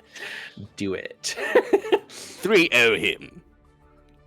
We'll have to see Soop having a great tournament run tonight. I don't know if we'll see a 3-0. I don't think we will. Look, honestly, to see. I don't see it happening. Soop has kept it so competitive all the while, and Anji is a character so adept at dealing with these situations, and Soop, a really good pilot of said character. Yeah, absolutely. And I think as well, we'll mention it in an earlier set tonight as well, Soop does great with an audience, and he's still live on Twitch TV. He might end up raiding us or us him, depending if he wins tonight, but regardless, you just know Soop is feeling it. Loss or no, he is still in it to win it, and that confidence really goes a long way in top 8s like this, where everyone is very skilled at the game, very conscious of their options as well, and Soop right now showing why he's made it this far into the bracket. Oh, but 60. Oh, another opening as well. Overhead comes through, tries a jab, but gets a back throw instead. Here we go, looking for some reversal. Soop playing it safe here, and there's the reversal in the end on the delayed 2S.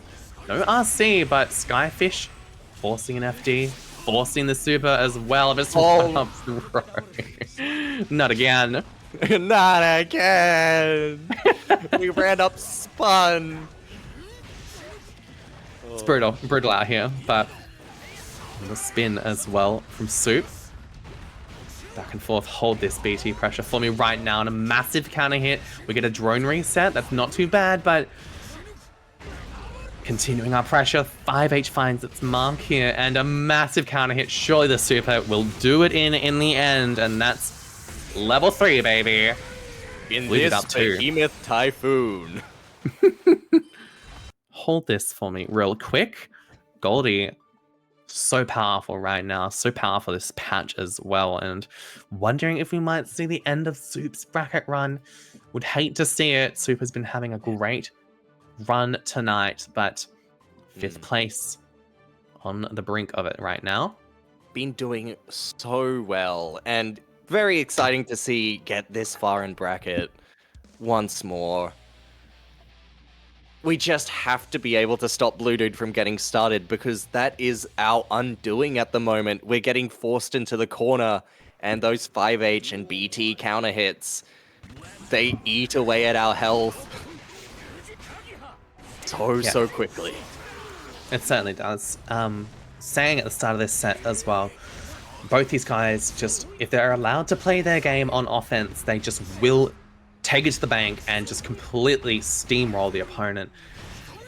Soop now tasked with wrangling Bluedude into a bit of a submissive state, as it were. You really want him to just be blocking and nothing else. Don't want him backdashing, don't want him pressing, mashing, nothing if you can help it. Right now it's looking quite good here. Look at this. Really got Bluedude in the corner, but a jump out is timely from Bluedude. Can't keep him locked down for long. Yeah.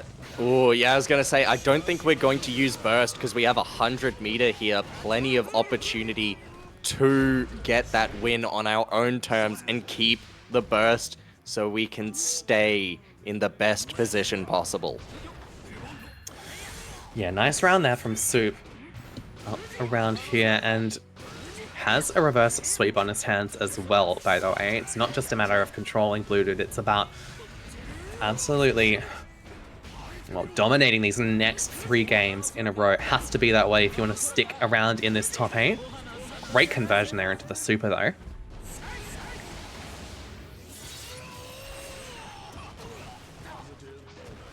Oh, nice backdash, but no called out on the follow-up attempt. Tough to deal with, and we get super as well. I reckon this is probably enough to kill even scaled. Yep, easily. Right there. And there it is. No 3-0 for you. Soop, game on the board. This is the kind of momentum we want to see if we're Soop or a Soop fan. And I'm a Soop fan. I classify myself as one. I think you classify... No, dude. You can't be losing. No! I'm Kinda- too weak. Kind of the nice Help me, window here. Bluedude. Behemoth this Anji. Please. I mean, he's been trying to do it, but Soop actually managing to win out that game here despite the attempts. Here we go. Game number 4 now. Soop doing his best here. It's burst early and looking for those whiff stray BTs. Instant burst. They're not even off the back of an opening, but just does not want to deal with Soop. Unfortunately, Soop able to find an opening in the follow-up here.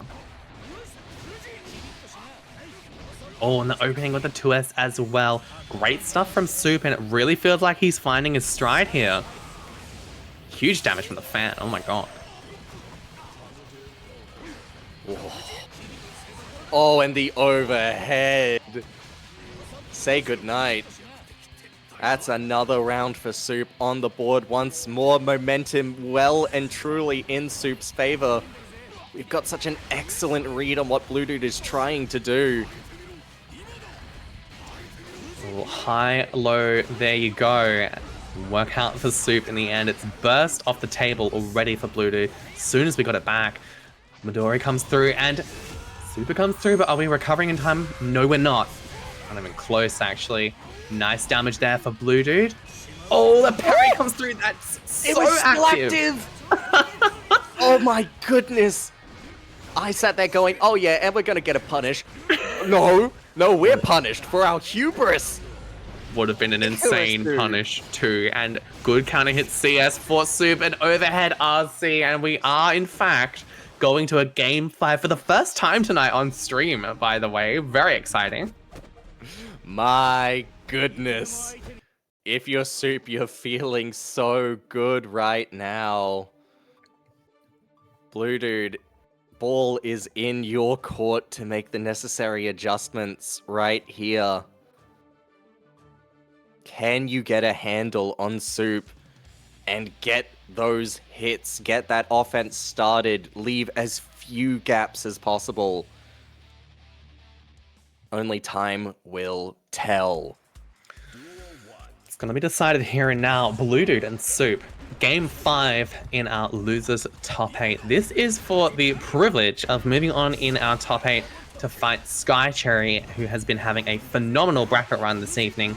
Already guaranteed herself 4th place. She's trying to make it 3rd. She's trying to make it 2nd and 1st as well. But one of these two players will be standing in her way.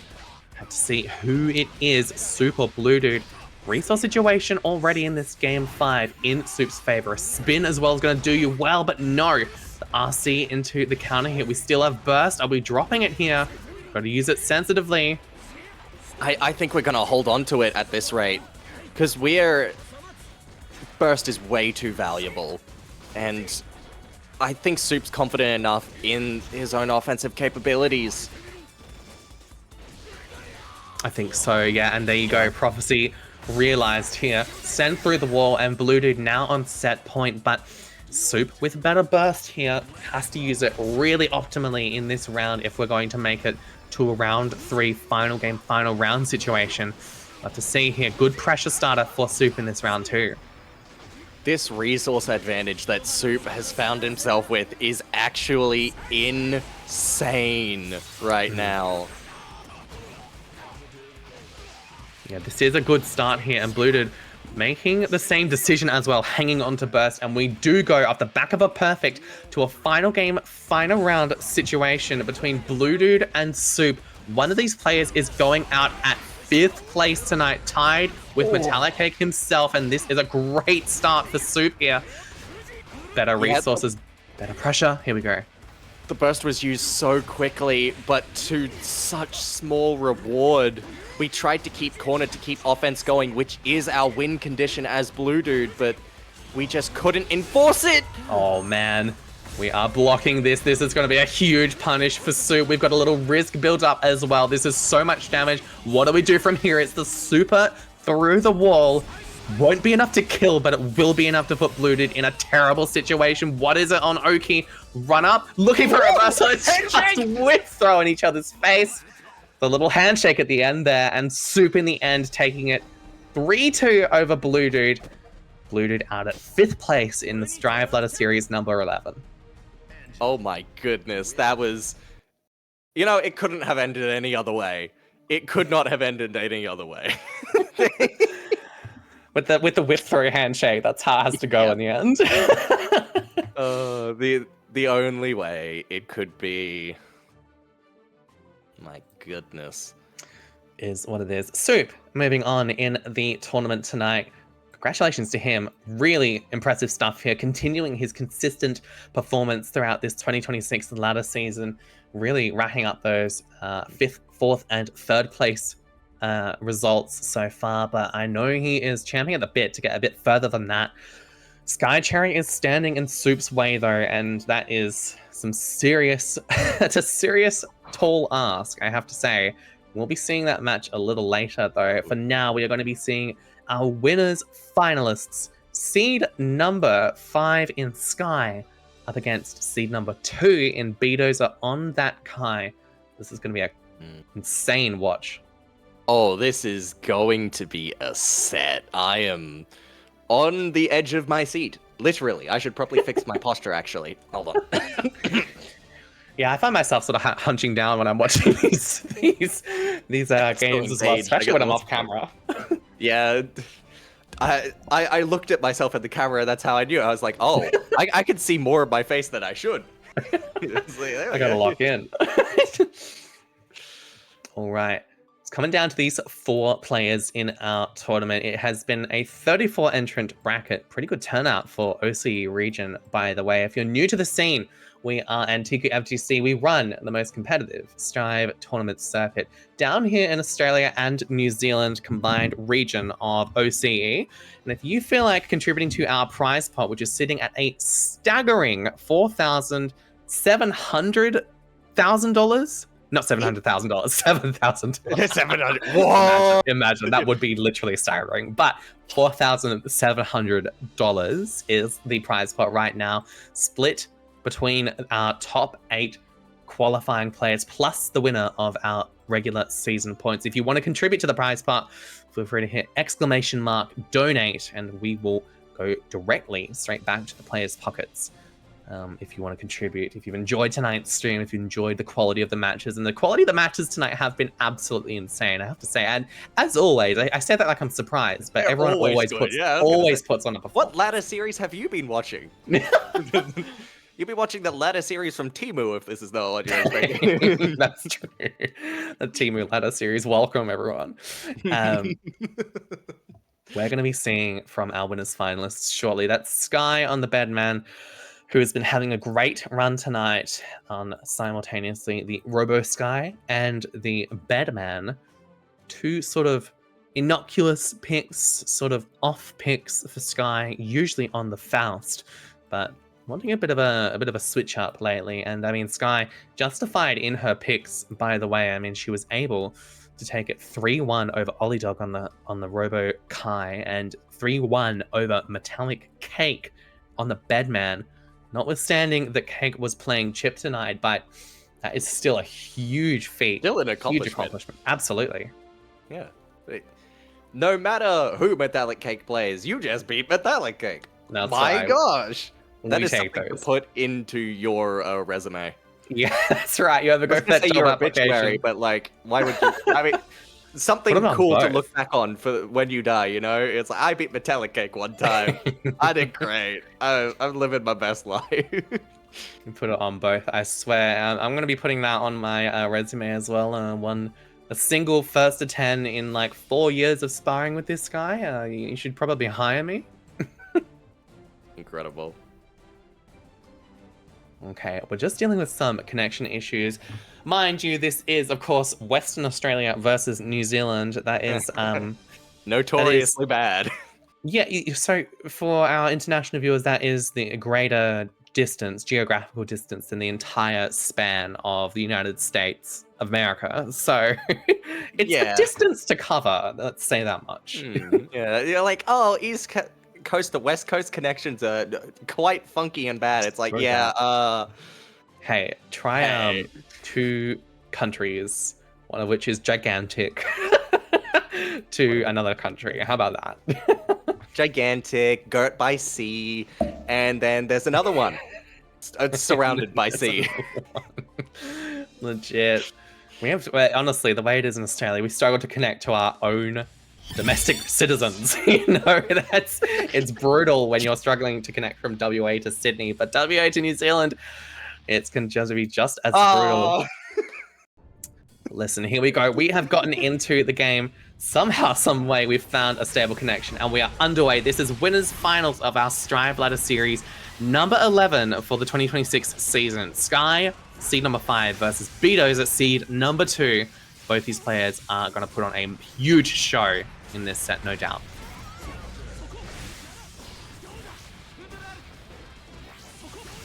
I was disconnected from spectator, so Oh, okay.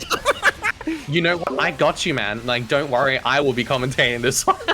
yeah, you got this. Thank you, Tam. Taff the goat, dropping that Discord stream for us. Much appreciated.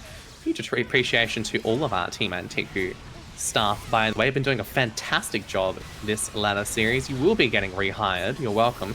As Sky will be getting this round, tap dust blocked, but no big deal. Find the opening, follow up, and we go into round 2 with a burst. Yeah. Oh, now that I can see the game, I can tell you that it's a very interesting set. Here we go. Bedman and Kai. Don't know too much about this matchup, to be quite frank, but do know plenty about these players. And Sky, look at that little shimmy on the lightning. Just then goes to show her attention to detail with spacing and neutral. But I mean, this is Beedozer we're talking about, conversion king down here in OCE, always able to make the most of any hit he finds. Any and all conversions are good conversions in the hands of Beedozer. Oh my god. Dastardly little stun dipper for the wall splat there. So crazy that even picked up, but yes, it did. It'll even kill your opponent for you. It's crazy. Imagine that. What a concept. Tied up around a piece here, and burst is gone. Sky wants to keep the pressure in the corner going. Dodges another lightning strike here, and gets called out in the end. Oh, we've managed to steal corner away. Super wall break. Once more. Unfortunately, that is the end of your pressure as Beedozer reset to neutral. Oh, wow.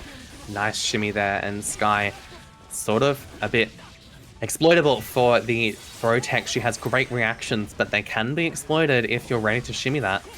Beedozer, very much so. 100 meter on deck here.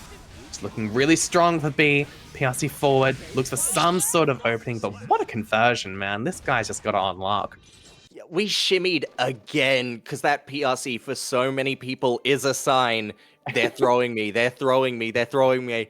Backdash, and we had the patience. We already got shimmied once. Sky, excellent adaptation, unfortunately, still got caught once again. Oh, so good to see. There's a reason why this is winners finals. This is true. This is definitely the strongest two in the bracket. This evening, Sky Cherry and Soop on the loser side of things, just waiting for one of these guys to drop on down. Have to wait and see though. Nice shimmy yet again from Beedozer, finding a lot of value out of that, and Sky needs to adapt here and now as she wants to not get counter hit. Nice back throw. This is an opportunity for her. Yeah, it's an opportunity to enforce your pressure, your offense, make Beedozer play the game on your terms. That's honestly one of the only ways you'll ever find an opening against this guy. It's just not something that a lot of people actually get the opportunity to do. They don't get the opportunity to get Beedozer respecting your pressure. Sky had him knocked down for a bit there, but I mean, a DP was timely, and now we've gone coast to coast in that time. Beedozer now a bit more on the offense, but we have RC, but just 6p is going to do it for Beedozer. Back to neutral. Big health disparity, but a jump in here from Sky. Opportunity back on the table now. Never mind. Quick as you like. Lickety split. Very quick. Beedozer making it happen right now. Just wants to get into grand finals, collect a clean 70 points, challenge MetallicCake for that first place throne. And if you didn't know, first place in our ladder series, as in the person who accrues the most points by the end of the season, they get 30% of the prize pot just for themselves. And right now that's looking like over $1,000. So Beedozer, quickly. So give me a calculator. Beedozer Where are you? is wanting that share of the pot for himself, and you can see it in coming out in spades right now. He is working for it. 1,419. Just a clean 1,400, you know? Yeah. Just for winning the most points in a video game. How good's that? How great! Air roll through there from Sky. Trying to keep Beedozer out, doing a good job too, but Stun Dipper RC is the choice here. It's a pretty long round, but great throw tech here by Sky. In the end, jab RC. Can she get the side swap? No, she can't. It's not going to be enough to convert. Unfortunately there, Lightning Strike, Food Arc as well. Stun Dipper. Oh my goodness, the 2H to punish the landing recovery. Outrageous stuff there from Beedozer. Install comes through now. So the saying goes, bed install, best install. However, you still need to get a hit. Timer ticking down! We have 4 seconds to go, by the way, and we are eventually chipped out. This is how in-depth these players are playing right now. They will go down to the wire after 99 seconds. Not often you see that in a bracket. Call it Disney's Hercules, the way they can go the distance. I will not boo that one. That one's a good one. I like that. Thank you. Yeah, I can apologize for booing you earlier. It was just in the spirit of, you know, the joke, the bit. This is true. I actually appreciated it quite a bit.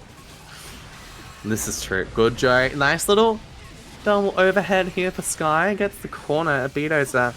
Decent health disadvantage here. Stun Dipper RC looking for some sort of throw, but Sky now adapted well and truly, and a great mash as well. B, when are we going to drop burst here? There it is.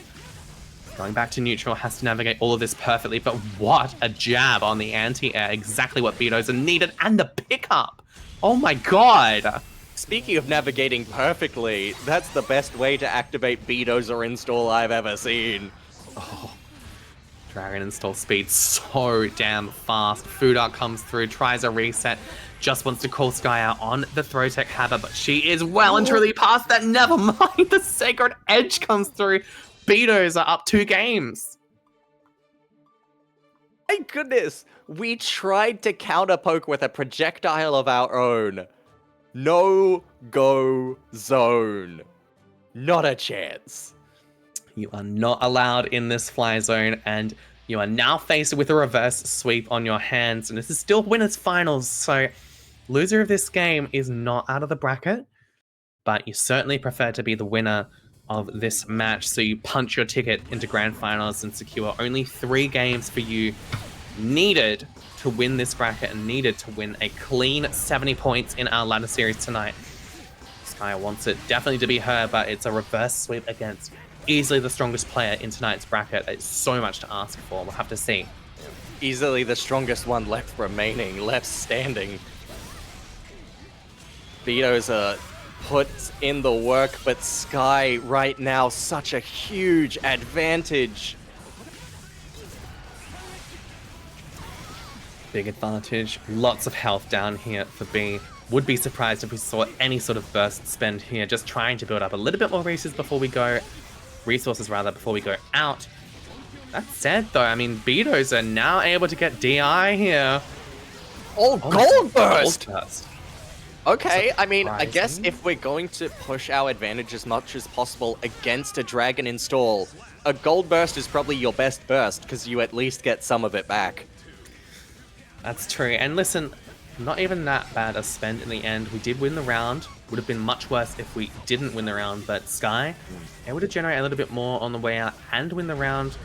Pretty advantageous. Beedozer here, though, just about to have 50 meter and full burst. That is going to really hurt here. Sent through the wall, and Beedozer needs just a couple more openings here. Big opening. Get that pressure going. Just playing a little bit patient. Trying to call out each other's jabs. Trying to call out each other's Abari. Bit of mash in there. There It it is is. called out. Yup. Sent through. And, ooh, Vapor Thrust. It's H, though, so we can RC out of it. Yeah, we just wanted the anti-air properties. That's all we wanted. We just wanted to be able to hit above us. What Run up. on earth? Oh, The my drop. god. Was that intentional and then just a drop on the follow-up? Or were we... It wasn't safe! Oh my god, that entire sequence was insane, by the way! Spaghetti Whipping sequence, through spaghetti! The PRC stun differ is going to do it in the end. That was crazy sequence there just now, and Beedozer lands himself on set point. Here we go.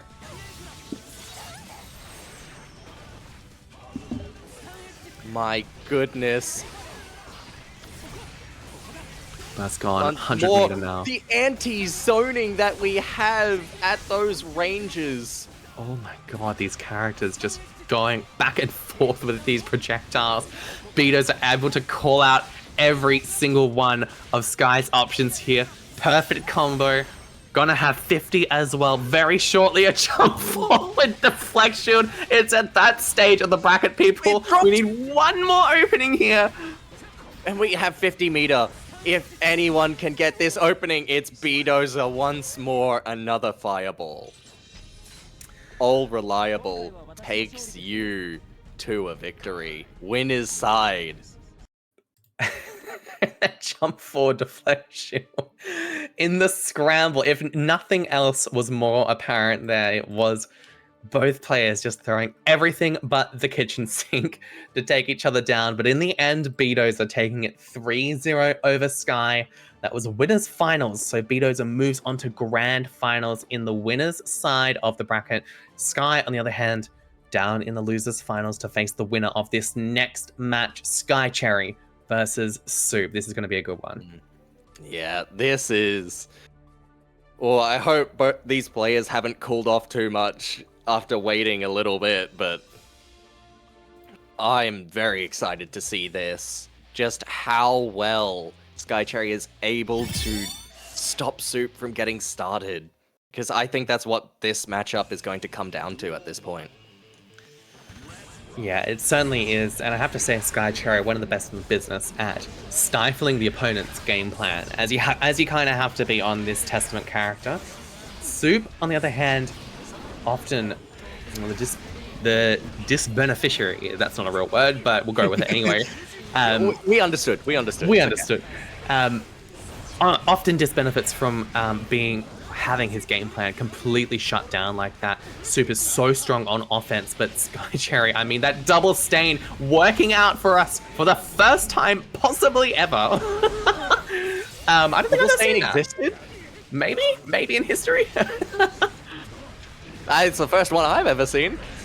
Nice one. Counter hit, fast slash is going to combo into the crow. Very nice stuff from Sky Cherry for this round one. Yeah, I'm very, very much liking all of our options here. The spacing that we're playing at right now makes Spin so much less of an active threat and more of just a mild annoyance. Yeah, absolutely. She is navigating around it so well right now. And I mean, as well, I think something which has been on display tonight has been Sky Cherry's use of teleport, which is an interesting one. Oh, Calamity 1. Yeah, we only get one. We've been making that joke all night. Yep. And it's still true. So far, it's only worked once per set, so maybe it'll work out later. That wasn't your one. Here it is again. Oh, it worked out. That's the one, baby. That's the one. Send it through. Tries to call out some sort of mash, but gets YRC'd in response. And this is what I was talking about just before.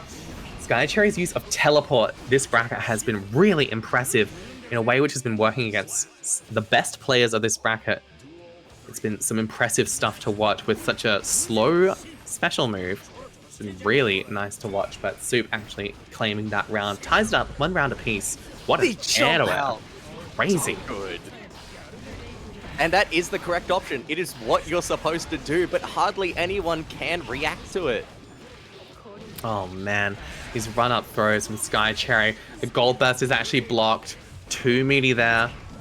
It's just one more opening here for Sky Cherry. 6P whiffing. Ruby catching the backdash. So good. Big for Soop. Get an overhead. Get to run our pressure. Will plus frame reset as well.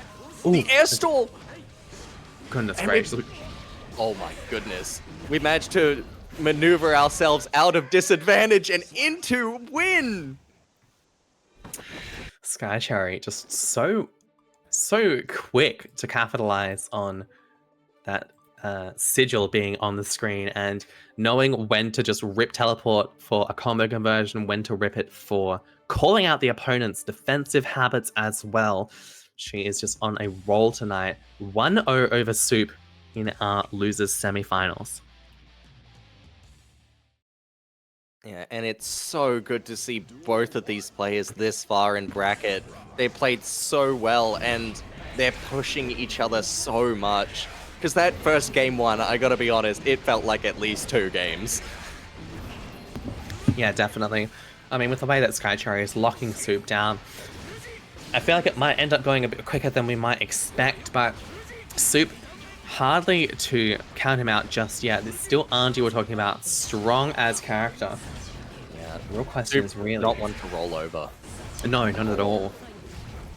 Out of sign. Good jab though by Soop and able to get a call out there in the teleports. Oh my goodness, the parry comes through, but we're piercing out of the way and we don't get caught on the follow-up. Very nice from Sky Cherry. Great awareness.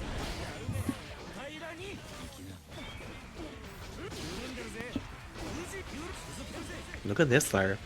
Big health disparity and just a little tick throw. The 2H tick throw as it were. Yeah, 2H. Such a good button. Every time. Man, I don't even... That was such a crazy reaction, by the way. On that run-up round start situation. But look at this. CS and CS action. That's a good start here for Soop. Sky Cherry now on the back foot. Tries an air throw, I think, but just barely misses the input. And the timing. Rin comes through. And we get the opening with the 2S. One more opening might just do it if it's counter hit. The deflect shield is fruitless in the end, and one more opening either way will do it. The PRC, it's actually air thrown teched. Oh my goodness, and the airware from Sky Cherry. Look at that. Oh, but what a mash. Oh, good catch, but no stain, because we had to block and hold. Oh, back and forth so much. And even after the deflect shield, Soop is able to cover the distance with the Nagiha and tie us up 1-1 in this losers semi-final. Soop still got some life in him. Some life. The score's even. I think This that's is more true. than just some life. This is true. I'm also meant it's been a long bracket. This guy has played, I think this is his sixth sixth stream, so a sixth game tonight. Sixth or maybe fifth, you know. Spent so much time in the limelight tonight. Yes. This is true. This is true. But here we go. Tied up a piece here. Burst gone for Soop in this game 3. 6p whiffs, and it's punished by Sky Cherry. Back to neutral we go, but no, it's actually going to be the tap dust after the teleport. Wall splat as well. Bit of a weird route, but works out in the end. Yeah, and oh my goodness, that's just another one. Calamity 2. Another one bites the dust. Does it really count if it's used in a combo? I wonder. Yeah, I suppose not it really, does. no. Because, I mean, last time we talked about, I talked about Calamity 2 was when we used it to kill on wall break, so... That's true. Doesn't really count, no. This is true. Double Stain was available there, by the way. Almost got to see it again, but Spin instead is going to keep Sky Cherry in the corner here. Power Rin, it's not going to result in much. 2k is counter hit though. Look at that. TP jabbed out, but no, it's not going to work out. And now Sky Cherry on track to secure herself another game here. That's a lot of good damage, plus the stain. How do we use it? It's deflect shield by Soop. There's an anti-air delay string, and look at this, the control that Sky Cherry is exerting on this situation right now. Keep the distance and just press fast slash. That's game 3 going to Sky Cherry. Yeah, just hold your ground. Anji's the one that has to approach, and if that air is filled with hitboxes, well, you can probably guess what Anji's gonna do. This is true. This is true. Doesn't take a genius to figure that one out, but insane. I don't know, I think it is. I think both these players might be geniuses. This is And true. they figured it out. You know, Coincidence? I think not. I think not as well. Sky Cherry, just about to punch her ticket into losers finals against Sky, and that is a matchup that has happened a couple times in the ladder series tonight. Well, not tonight rather, but throughout the ladder season, excuse me. And really just laying down the hammer right now. Could be the end of Soup's bracket run here. We'll have to wait and see though. It's game 4 on your screen between Sky Cherry and Soop. Yep. And all the ground that we have to cover as Soop is just so treacherous. You can't be wrong or you're sent right back to the starting line. I mean, look at this. It's just Grave Ripper, Crow. A trade is actually favorable here for Soop, but we have to make the most of this situation. What an IBFD from Sky Cherry, and we're just back to a favorable Testament situation. Look at that. The TP plus the Super. This is going to put Sky Cherry on set point here. Beautiful situation, beautiful work. We have done so well to get this far. Soop just needs to find an opening. Oh my goodness. Okay, scratch that. Soop needs to make Sky Cherry afraid. Because right now Sky Cherry does not fear anything Soop is doing. Not at all. The tap dust for the stain pop plus the super. It's all but curtains here for Soop. He needs a miracle here and now, or it's going to be Sky Cherry's victory. Never mind. Sky Cherry taking it in such convincing fashion over the Anji main in Soop. That's 3-1. Loses semi-final. Sky Cherry moves on. Guarantees herself 3rd place in this Strive Ladder Series bracket. I was going to say there's a reason why it's called a miracle. It doesn't always happen. Yeah.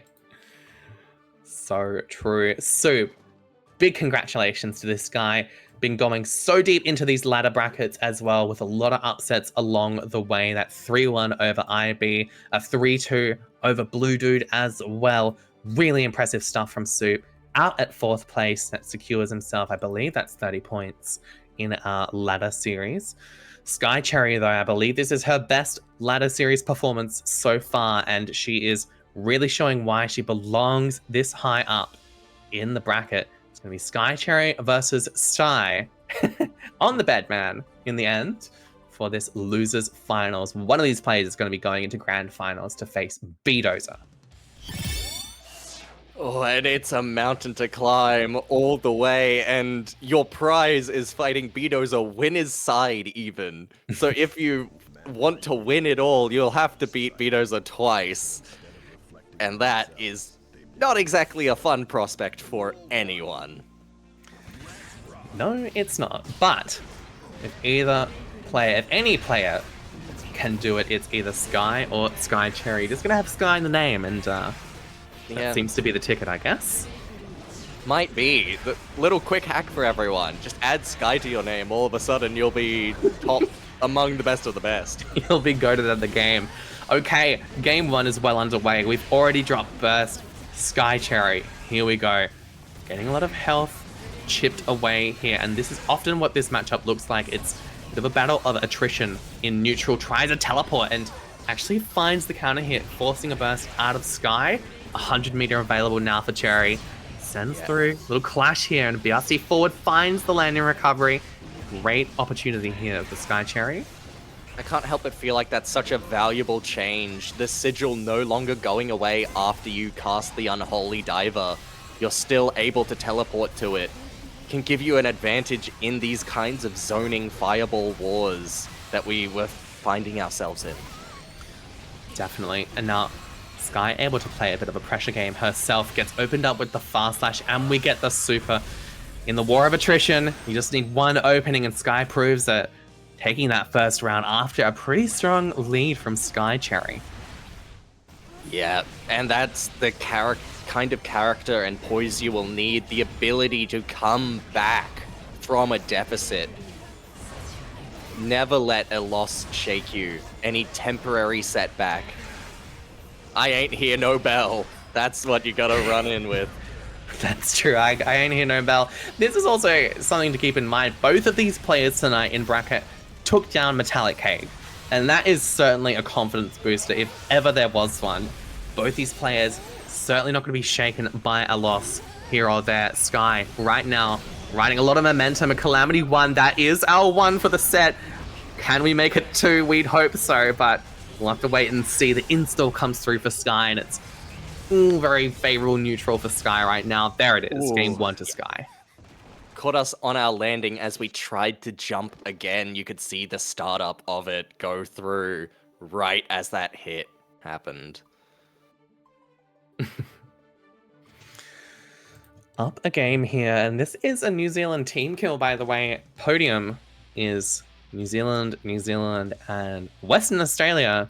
Shame on Victorians. Shame on New South Wales. Shame on Queensland. What? No, leave my state out of it, actually. You can shame your own state. Leave my state to me. I got this. You gotta keep them in line, bro. You gotta fix that up. Yeah. I can do it. You know, I will speak for my state. I don't want you speaking for mine. I'll leave it to you. Game 2. Here we go. First has already gone for Sky Cherry, and I think Sky Cherry plenty content with third. As I mentioned, her best ladder series performance so far this season. A clean 40 points available for either of these players. It's guaranteed 50 points for second place, and there's Calamity 2, baby. Calamity 2, it's real. They told us it would never happen, and yet Sky Cherry able to do the impossible, securing that round. Very nice there. Oh my goodness, this jump pressure, Bedman in the corner, so scary.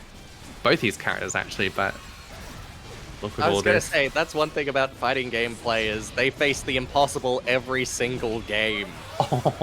And they come back from it stronger and better. Especially these two. Dastardly little reversal there by Sky, by the way, and now back to the neutral war of attrition. Back and forth here. It's Really Testament trying to lock down this Bedman, not wanting Bedman to be in a position to run mix, because that Testament defense, it's not the best. As we know, tries to 6p for a trouble, but these delays are great. What an air throw by Skycherry to keep the corner. Staying on deck here.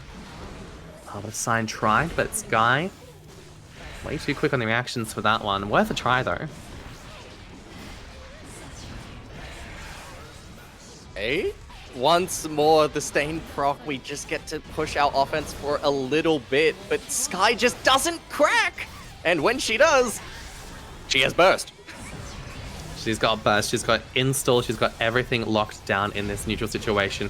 Looking to call out some sort of teleport. Skycherry just knows she needs to keep her distance, not play too risky a game here.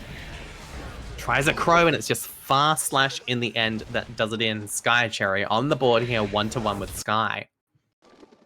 Marvelous, marvelous work. Evening up this set count, game count, whatever you want to call it. A win by any other name is just as good for your momentum. That is very true. Sticking with the Bedman, by the way, on the side of Sky. Perhaps we have already seen the Robo-Ky before. Will we see it again? Not this time. It's going to stick with the Bedman. That's completely fine.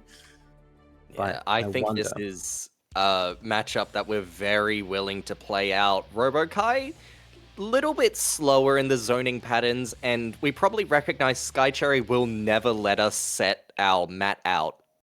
Ever. You will never have a moment of peace where you are safe enough to do that. That is true. I don't think Skycherry would allow such an indiscretion to happen.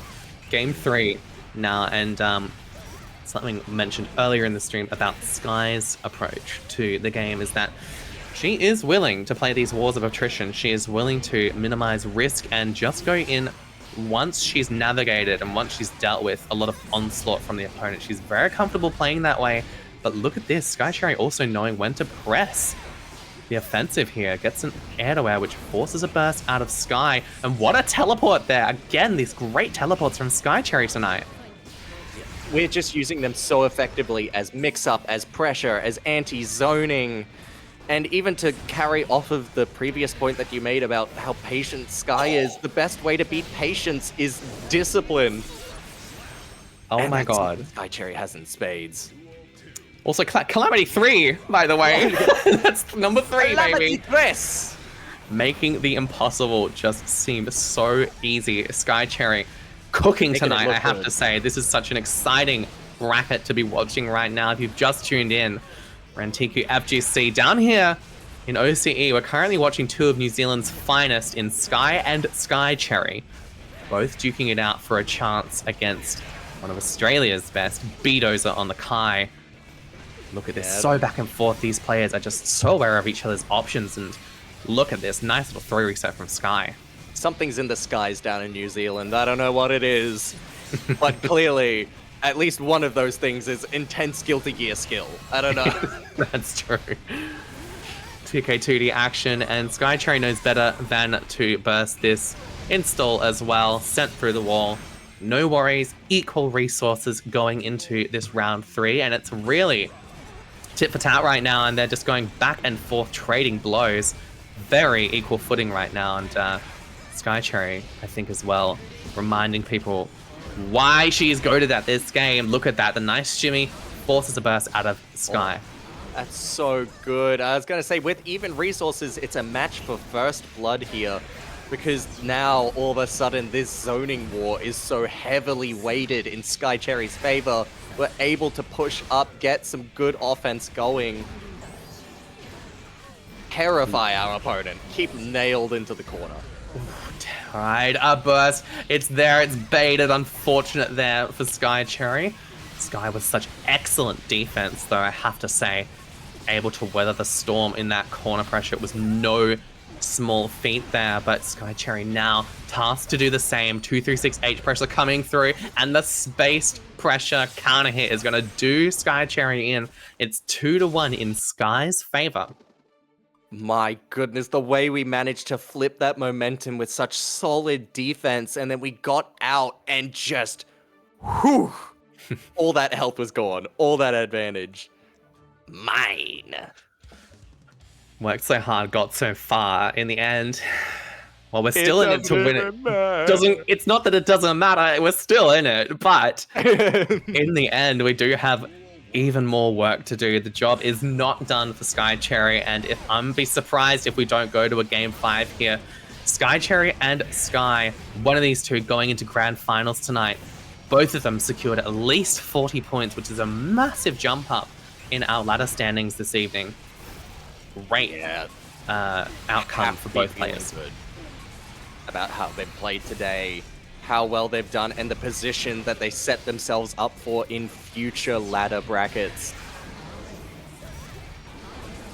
Yeah, absolutely. Look at this. Stain now available. What an air-to-air by Sky Cherry. I think that's something I needed to emphasize more earlier in this tournament tonight as well. Sky Cherry's JS's and JD's air-to-airs have been nuts tonight. Just finding exactly the right openings. A counter hit in response by Sky though, and the RC extension to boot. Gets a knockdown with that 6H. Runs some mix and it's blocked and YRC'd Sky Cherry. In a favorable situation now. We have Sky in the corner. What are we going to do with it? It's just the clinical walk back. Fast slash, find the opening into the super. That's going to be round 1 going to Sky Cherry.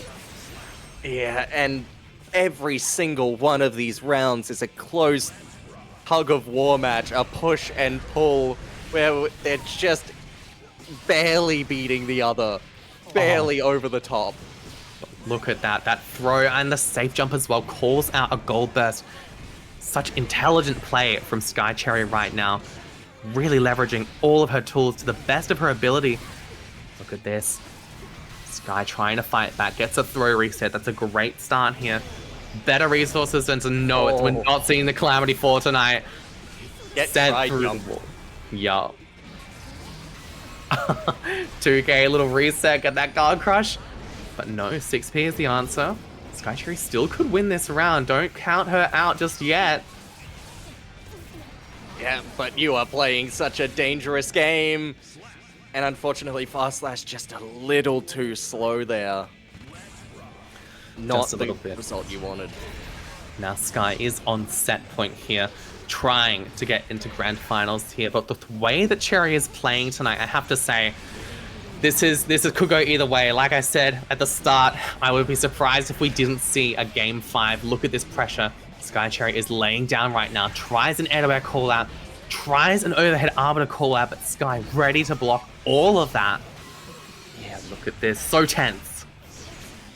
And even that jump, like air-to-air attempt on the JD also covers other options by giving us space still with the knockback. It allows us to air-to-air and preserve the space that we need to be safe and keep this pressure up. Oh my god, we are watching a masterclass of spacing, by the way, from Sky Cherry right now. Despite some of the crows whiffing there, she remains completely safe due to pixel-perfect positioning of her character. And look at this, back to neutral. Sky without burst, and air-to-air comes through, looks for a throw. It's not coming through, but patient on the burst is Sky Cherry, running this corner pressure, but it's going to be the reversal in response. It's now so 1 much health. hit away for Sky to go into grand final. Sky Cherry needs to run some insane pressure. The throw whiffs. Oh my god, no cancel off at the 6P. It's 1 hit away. 6H just barely whiffs. Looks for an opening. I'm on the edge of my seat here. Try catch it, it's not good. It's just short. The 5K was not long enough. We had the right idea, but the spacing was just not in our favor. Oh my god, what an ending to that I need to set breathe. there. Take a deep breath after that one. If you're like me, you barely lost your breath, your composure there. Sky, in the end of the scramble, taking it 3-1 over Sky Cherry. What a set we just witnessed. One of the highlights of tonight, easily, and now Sky Cherry out at 3rd place in tonight's ladder series. Congratulations to her. She's done very, very well for herself this evening, netting herself 40 points and launching up the ladder series standings for 2026. Really impressive stuff. Whew. Miku jersey. For those that want to Got that see it. Miku jersey, baby. We need the commentary fit check while we wait, you know? It's just the way it is. Crazy. Crazy stuff. Okay. All right. Sky Cherry. Congrats on her run this evening. Very nice stuff, but Sky moves on into grand finals. This is going to be a rerun of winners finals between Beedozer and Sky. Really nice stuff to end our stream on tonight. Previous set winners finals, it was a clean 3-0 by Beedozer over Sky. We'll have to see if that's going to be a repeat performance. Sky, plenty capable of adapting herself, but Beedozer, man. Been saying it all night.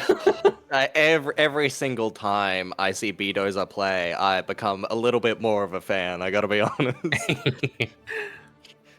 I'm a bit biased, but both players are exceptional, and making it to Grands, my goodness. So well. Just a sign of the consistency, the skill, the confidence, the everything. Yeah, absolutely. Also, there's the longevity as well. I think that's really worth highlighting. Beedozer has been playing this game and this character for literally years and years at this point, and still to this day is able to come out in such dominating fashion to end up in grand finals, barely dropping. So I'm sorry, not barely. He has not dropped a game this tournament just yet. I was gonna say, like, barely dropping a single game. I was like, wait a minute, is that true? No, he has not dropped a game just yet. Not even. Oh my goodness. Are we going to see a clean sweep? That is the question. That would be a crazy turnout, and Beedozer trying to make it a back-to-back. Won the previous ladder series number 10 and wants a second to his name. If he got that, well, it would launch him up the ladder standings very nicely to a position where he can compete with MetallicCake for that first place spot. And they're playing for sheep stations, I have to say. I mentioned earlier in the stream, first place in terms of the amount of points accrued. They get $1,400. That's just one player. Yeah. I also neglected to mention 95 cents on top of that. My bad. And 95 cents. That's at least 3/4 of a McDonald's ice cream. But here we go. Grand finals is on your screen right now. We have Beedozer in the winner's side of things and Sky on the Bedman on loser's side for our Strive Ladder Series number 11. Here we go. Grand finals underway.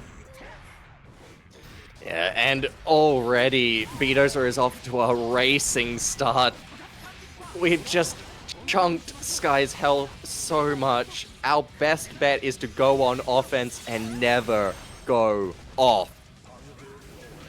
I think so. Look at that. What an air to our JK. What on earth was that? Beedozer has been playing on another level tonight and was showing the same level of skill last Strive Ladder Series, which he won. I'd be surprised if we didn't see something similar tonight. Look at that convincing round 1 in this grand finals. Oh yeah, Beedozer has not slowed down a single bit, despite not coming from a previous set. You might expect like a bit of slowdown and like some readjustments to go into place, and maybe even some fatigue from Sky playing several sets in a row. Sorry, that back throw just like got caught in my throat just now. Took me by complete surprise. What a reaction by Sky. Holy Breathe, smokes. Breathe. Yeah, again, we're just testing out each other's ranges right here, trying to find where we can get a good opening and that counter hit. That's one of them. It's brutal stuff, but Beedozer, as strong as he is on offense, I mean, his defense as well. We noted earlier this evening his capacity for a lot of IBs. The consistency with the blocking is just something to behold with this guy. It's never truly over, and Dragon and Saw comes through as well. How are we going to work with it? Is it Dragon still in to lose, or can we make the most of this? Nice little fireball, and God, Kai is so fast in this form. Look at that. That's going to do crazy damage. Oh my goodness. We just keep going. However, 50 meter for Sky. Burst! We don't... Yep, because that's our life. If we don't burst there... Unfortunately, we did try and proc an error. Oh it was my not fast goodness. enough. It was not fast enough. Certainly not for Beedozer. That fireball had Sky's name written on it, and Beedozer up a game in this grand final. Something tells me it's going to be a quick one tonight, folks, but you never know. You know, there's that inkling in the back of your head, but you can never, ever write off your opponent. The moment you write off your opponent is the moment you've lost. This is true. This is true. You can't ever discount your opponent, no matter who they are, no matter how much experience you have. And what really goes towards the idea of having the experience is having the veteranship, understanding that you can't undermine, you can't underestimate a player like Sky if you know what's good for you. And here we go. Game 2, plenty underway. And carrying more and more on. Nice DP there by Beedozer. Decent health disparity in favor of Sky right now. It's nice to see. Good IB on the projectile as well. Little PRC forward. She is really just trying to get the most out of every single interaction here. PRC, keep the distance. Why not? Yeah. Not. Oh my god. I was going to say, we've been playing the space so well in order to craft this lead for ourselves, and now all we have to do is just get one single hit, and we've got a round on the board.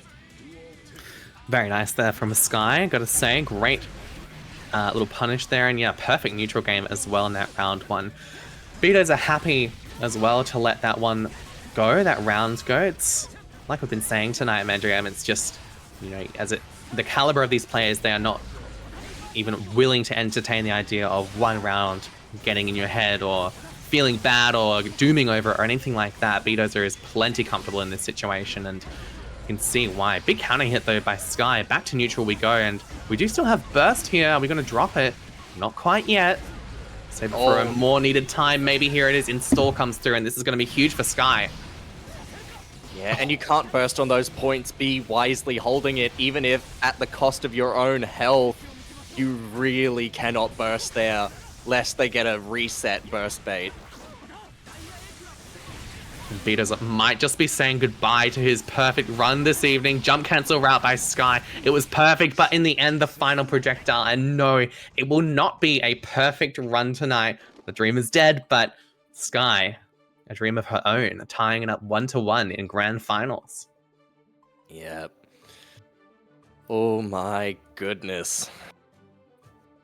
There is one thing the undefeated streak fears, and it's a fear of needles.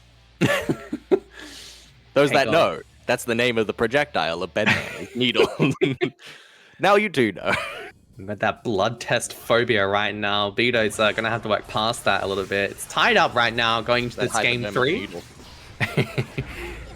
Big counter hit. Forces a burst out of Sky right now. And here we go. A little side swap food rock action actually works out in Sky's favor. Not really what Beedozer wanted, but great jab. It's back and forth, and you know, when a situation looks a little bleak, I mean, Beedozer has a way of showing you that it's actually not all that for his opponent. Yep, for sure. Just great understanding of all the ways, especially after a loss. Beedozer always seems to level up and understand exactly how it happened. No, I mean, even the first loss of tonight with that previous game too, I mean, just makes no difference to this guy. It's pretty much a perfect run as much as it can be, given a player like Sky, who is probably going to get a game on anyone she fights. But Beedozer, man, I mean, it's just the consistency, the overwhelming presence that this guy has in-game. Sky able to keep up, though, gets a counter hit here, and looking fairly good in this round, but only a couple more openings left, and she's back at a deficit in terms of the games. Yeah, definitely. You have like maybe 1 or 2 more openings until you die. 2 if you burst. 1 if you get burst baited. That's true. Oh, and look at that. Talking about baiting, calls out the DP, and actually Beedozer now having to drop burst, but the needle actually gets destroyed in the dragon install. Doesn't even matter in the end. Toss a fireball, and now, no, we get a counter hit fast slash, the RC extension to boot, and it's gonna be enough to kill Sky with a great conversion in the end. Forgot to do the extra quarter circle back that is required to go into Beedozer install instead of dragon install. Of course. It's so easy to forget. Of course, Beedozer even sometimes missing the tech himself, named after himself, but that's enough. We get a combo, get the burst out of Sky. It's tied up around looking for a charged dust? Okay. You know what? Why not? We haven't gone for it probably all tournament. We could go for it once. Just once, and I mean, where else but Grand Finals to drop the craziest tag here? I mean, look at this big counter hit 2D route, and that is massive there. No pickup for the wall splat, but actually works out in Beedozer's favor. Wanted to keep the corner. A good mash out by Sky, but an even better IBFD back. It's so back and forth between these two. Not a favorable trade if you're Sky, but you'll take a trade over nothing. Anything to get this health down lower. Oh my god, calls out the reversal super, and what a call out by Beedozer. That's absolutely going to be enough. Beedozer 2-1 in Grand Finals now.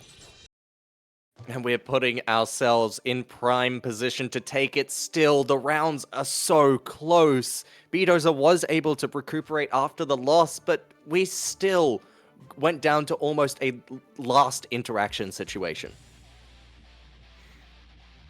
And we might just be seeing the last game of this evening's Strive Ladder Series. If Beedozer has anything to say about it, but Sky's still in it to win it. Don't count her out. She is one of the strongest players in the region currently, and it is showing in tonight's run. Nice little maneuvering around the fireball. There gets a counter hit. It's not enough to justify a burst on the side of Beedozer. I don't mind that choice. Staying patient, little 2H action as well, but it's called out on the follow-up option as well. Oh my goodness, Sky making her way in though. Or it's -2, but sometimes you can still get away with it. Gold burst on block. -2 spiritually is +2 in this game, as we all know. But if your opponent respects it, it's plus infinity. this is true. Sky as well, really widening this health disparity.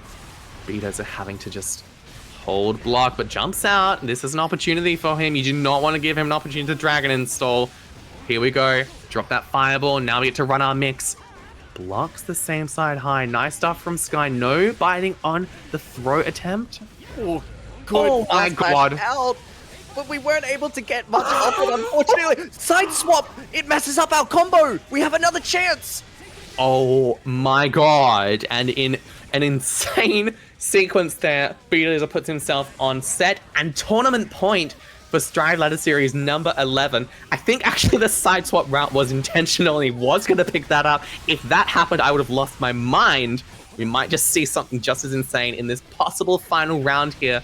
Beedozer closing in on first place, 70 points. Tamp Dust finds its mark. We get a little conversion there as well. Beedozer still with burst though. Big health disparity in Sky's favor, but it's counter hit 2S in the end. Hold this fireball for me real quick. Another knockdown. We're just cycling pressure. My goodness. You've seen this pressure option before. How about this one? Oh, you know that one? How about this one? So back and forth. Beedozer gets counter hit. Sky taking it all the way to the side, and we're only bursting now. Beedozer wants this tournament here and now, and gets the throw. Run up throw to deny the burst. I love that choice by Beedozer, but mash by Sky. In the end, it's a projectile. Sky stays in it to win it, and now we're down a burst on the side of Beedozer. He wanted that round, but did not get it. Yeah, we tried to be tricky, get an opening, but unfortunately we left Sky with just a little too much room. Jump back projectile was all it took, and now here we are dealing resource deficit and even health bars right now. And look at this, War of the Projectiles right now. Almost equal health. These 2H anti-airs have been absolutely insane by Beedozer so far, and just a run up 2P as well, doing so much work. The full conversion to send through the wall with the Sacred Edge. It's one last counter hit away for Beedozer or Sky. Sky needs to stay in this to win it. The run up throw whiffs, but in the end, still in the corner. Hold this fireball for me. Tries to get out. A tap dust is blocked. Sky completely ready and ready for the throw up. In the air as well. Insane sequence there, and defense from Sky. But what's the response by Beedozer? The tap dust is not blocked in the reciprocated version. No, it's burst instead. Beedozer on the brink of winning this tournament with a stun to the RC. Looking for the burst. It's not happening. It's one last opening for Beedozer. Can he do it? Yes! It happens with the jump back shimmy to call out the throw attempt, and Beedozer dropping just one game in tonight's Strive Ladder Series, winning the tournament over Sky. Oh, what an end.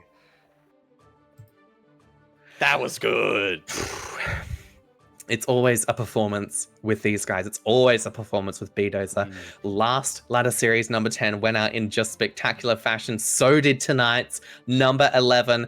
And now we are left with 4 more Strive Ladder Series tournaments remaining in the season, excluding the LCQ and excluding our groups and top 8 invitational. It's just 4 regular seasons left, and Beedozer cleans up another 70 points to his total, putting him in serious contention with MetallicCake for that first place spot. Yeah, and this has been a ladder series of different eras. People dominating, winning brackets. First it was olliedog, then it was MetallicCake, and now here's Beedozer, 2 in a row. The question is, how long will it keep going at this point? There's not long left, just another 4 weeks, but we'll have to see who rises through the ranks in the last 4 tournaments of the season. For now, thank you so much for tuning in to our Strive Ladder Series 2026. This has been our 11th bracket. My name is Tartarus, and I've been joined by the one, the only, Mistake's own Medry Mystic. Thank you so much for joining us. We will see you in 1 week's time, next Wednesday, 7 p.m. AEST, for our 12th Ladder Series bracket for 2026. Thanks so much for tuning in. We'll see you then. Bye-bye.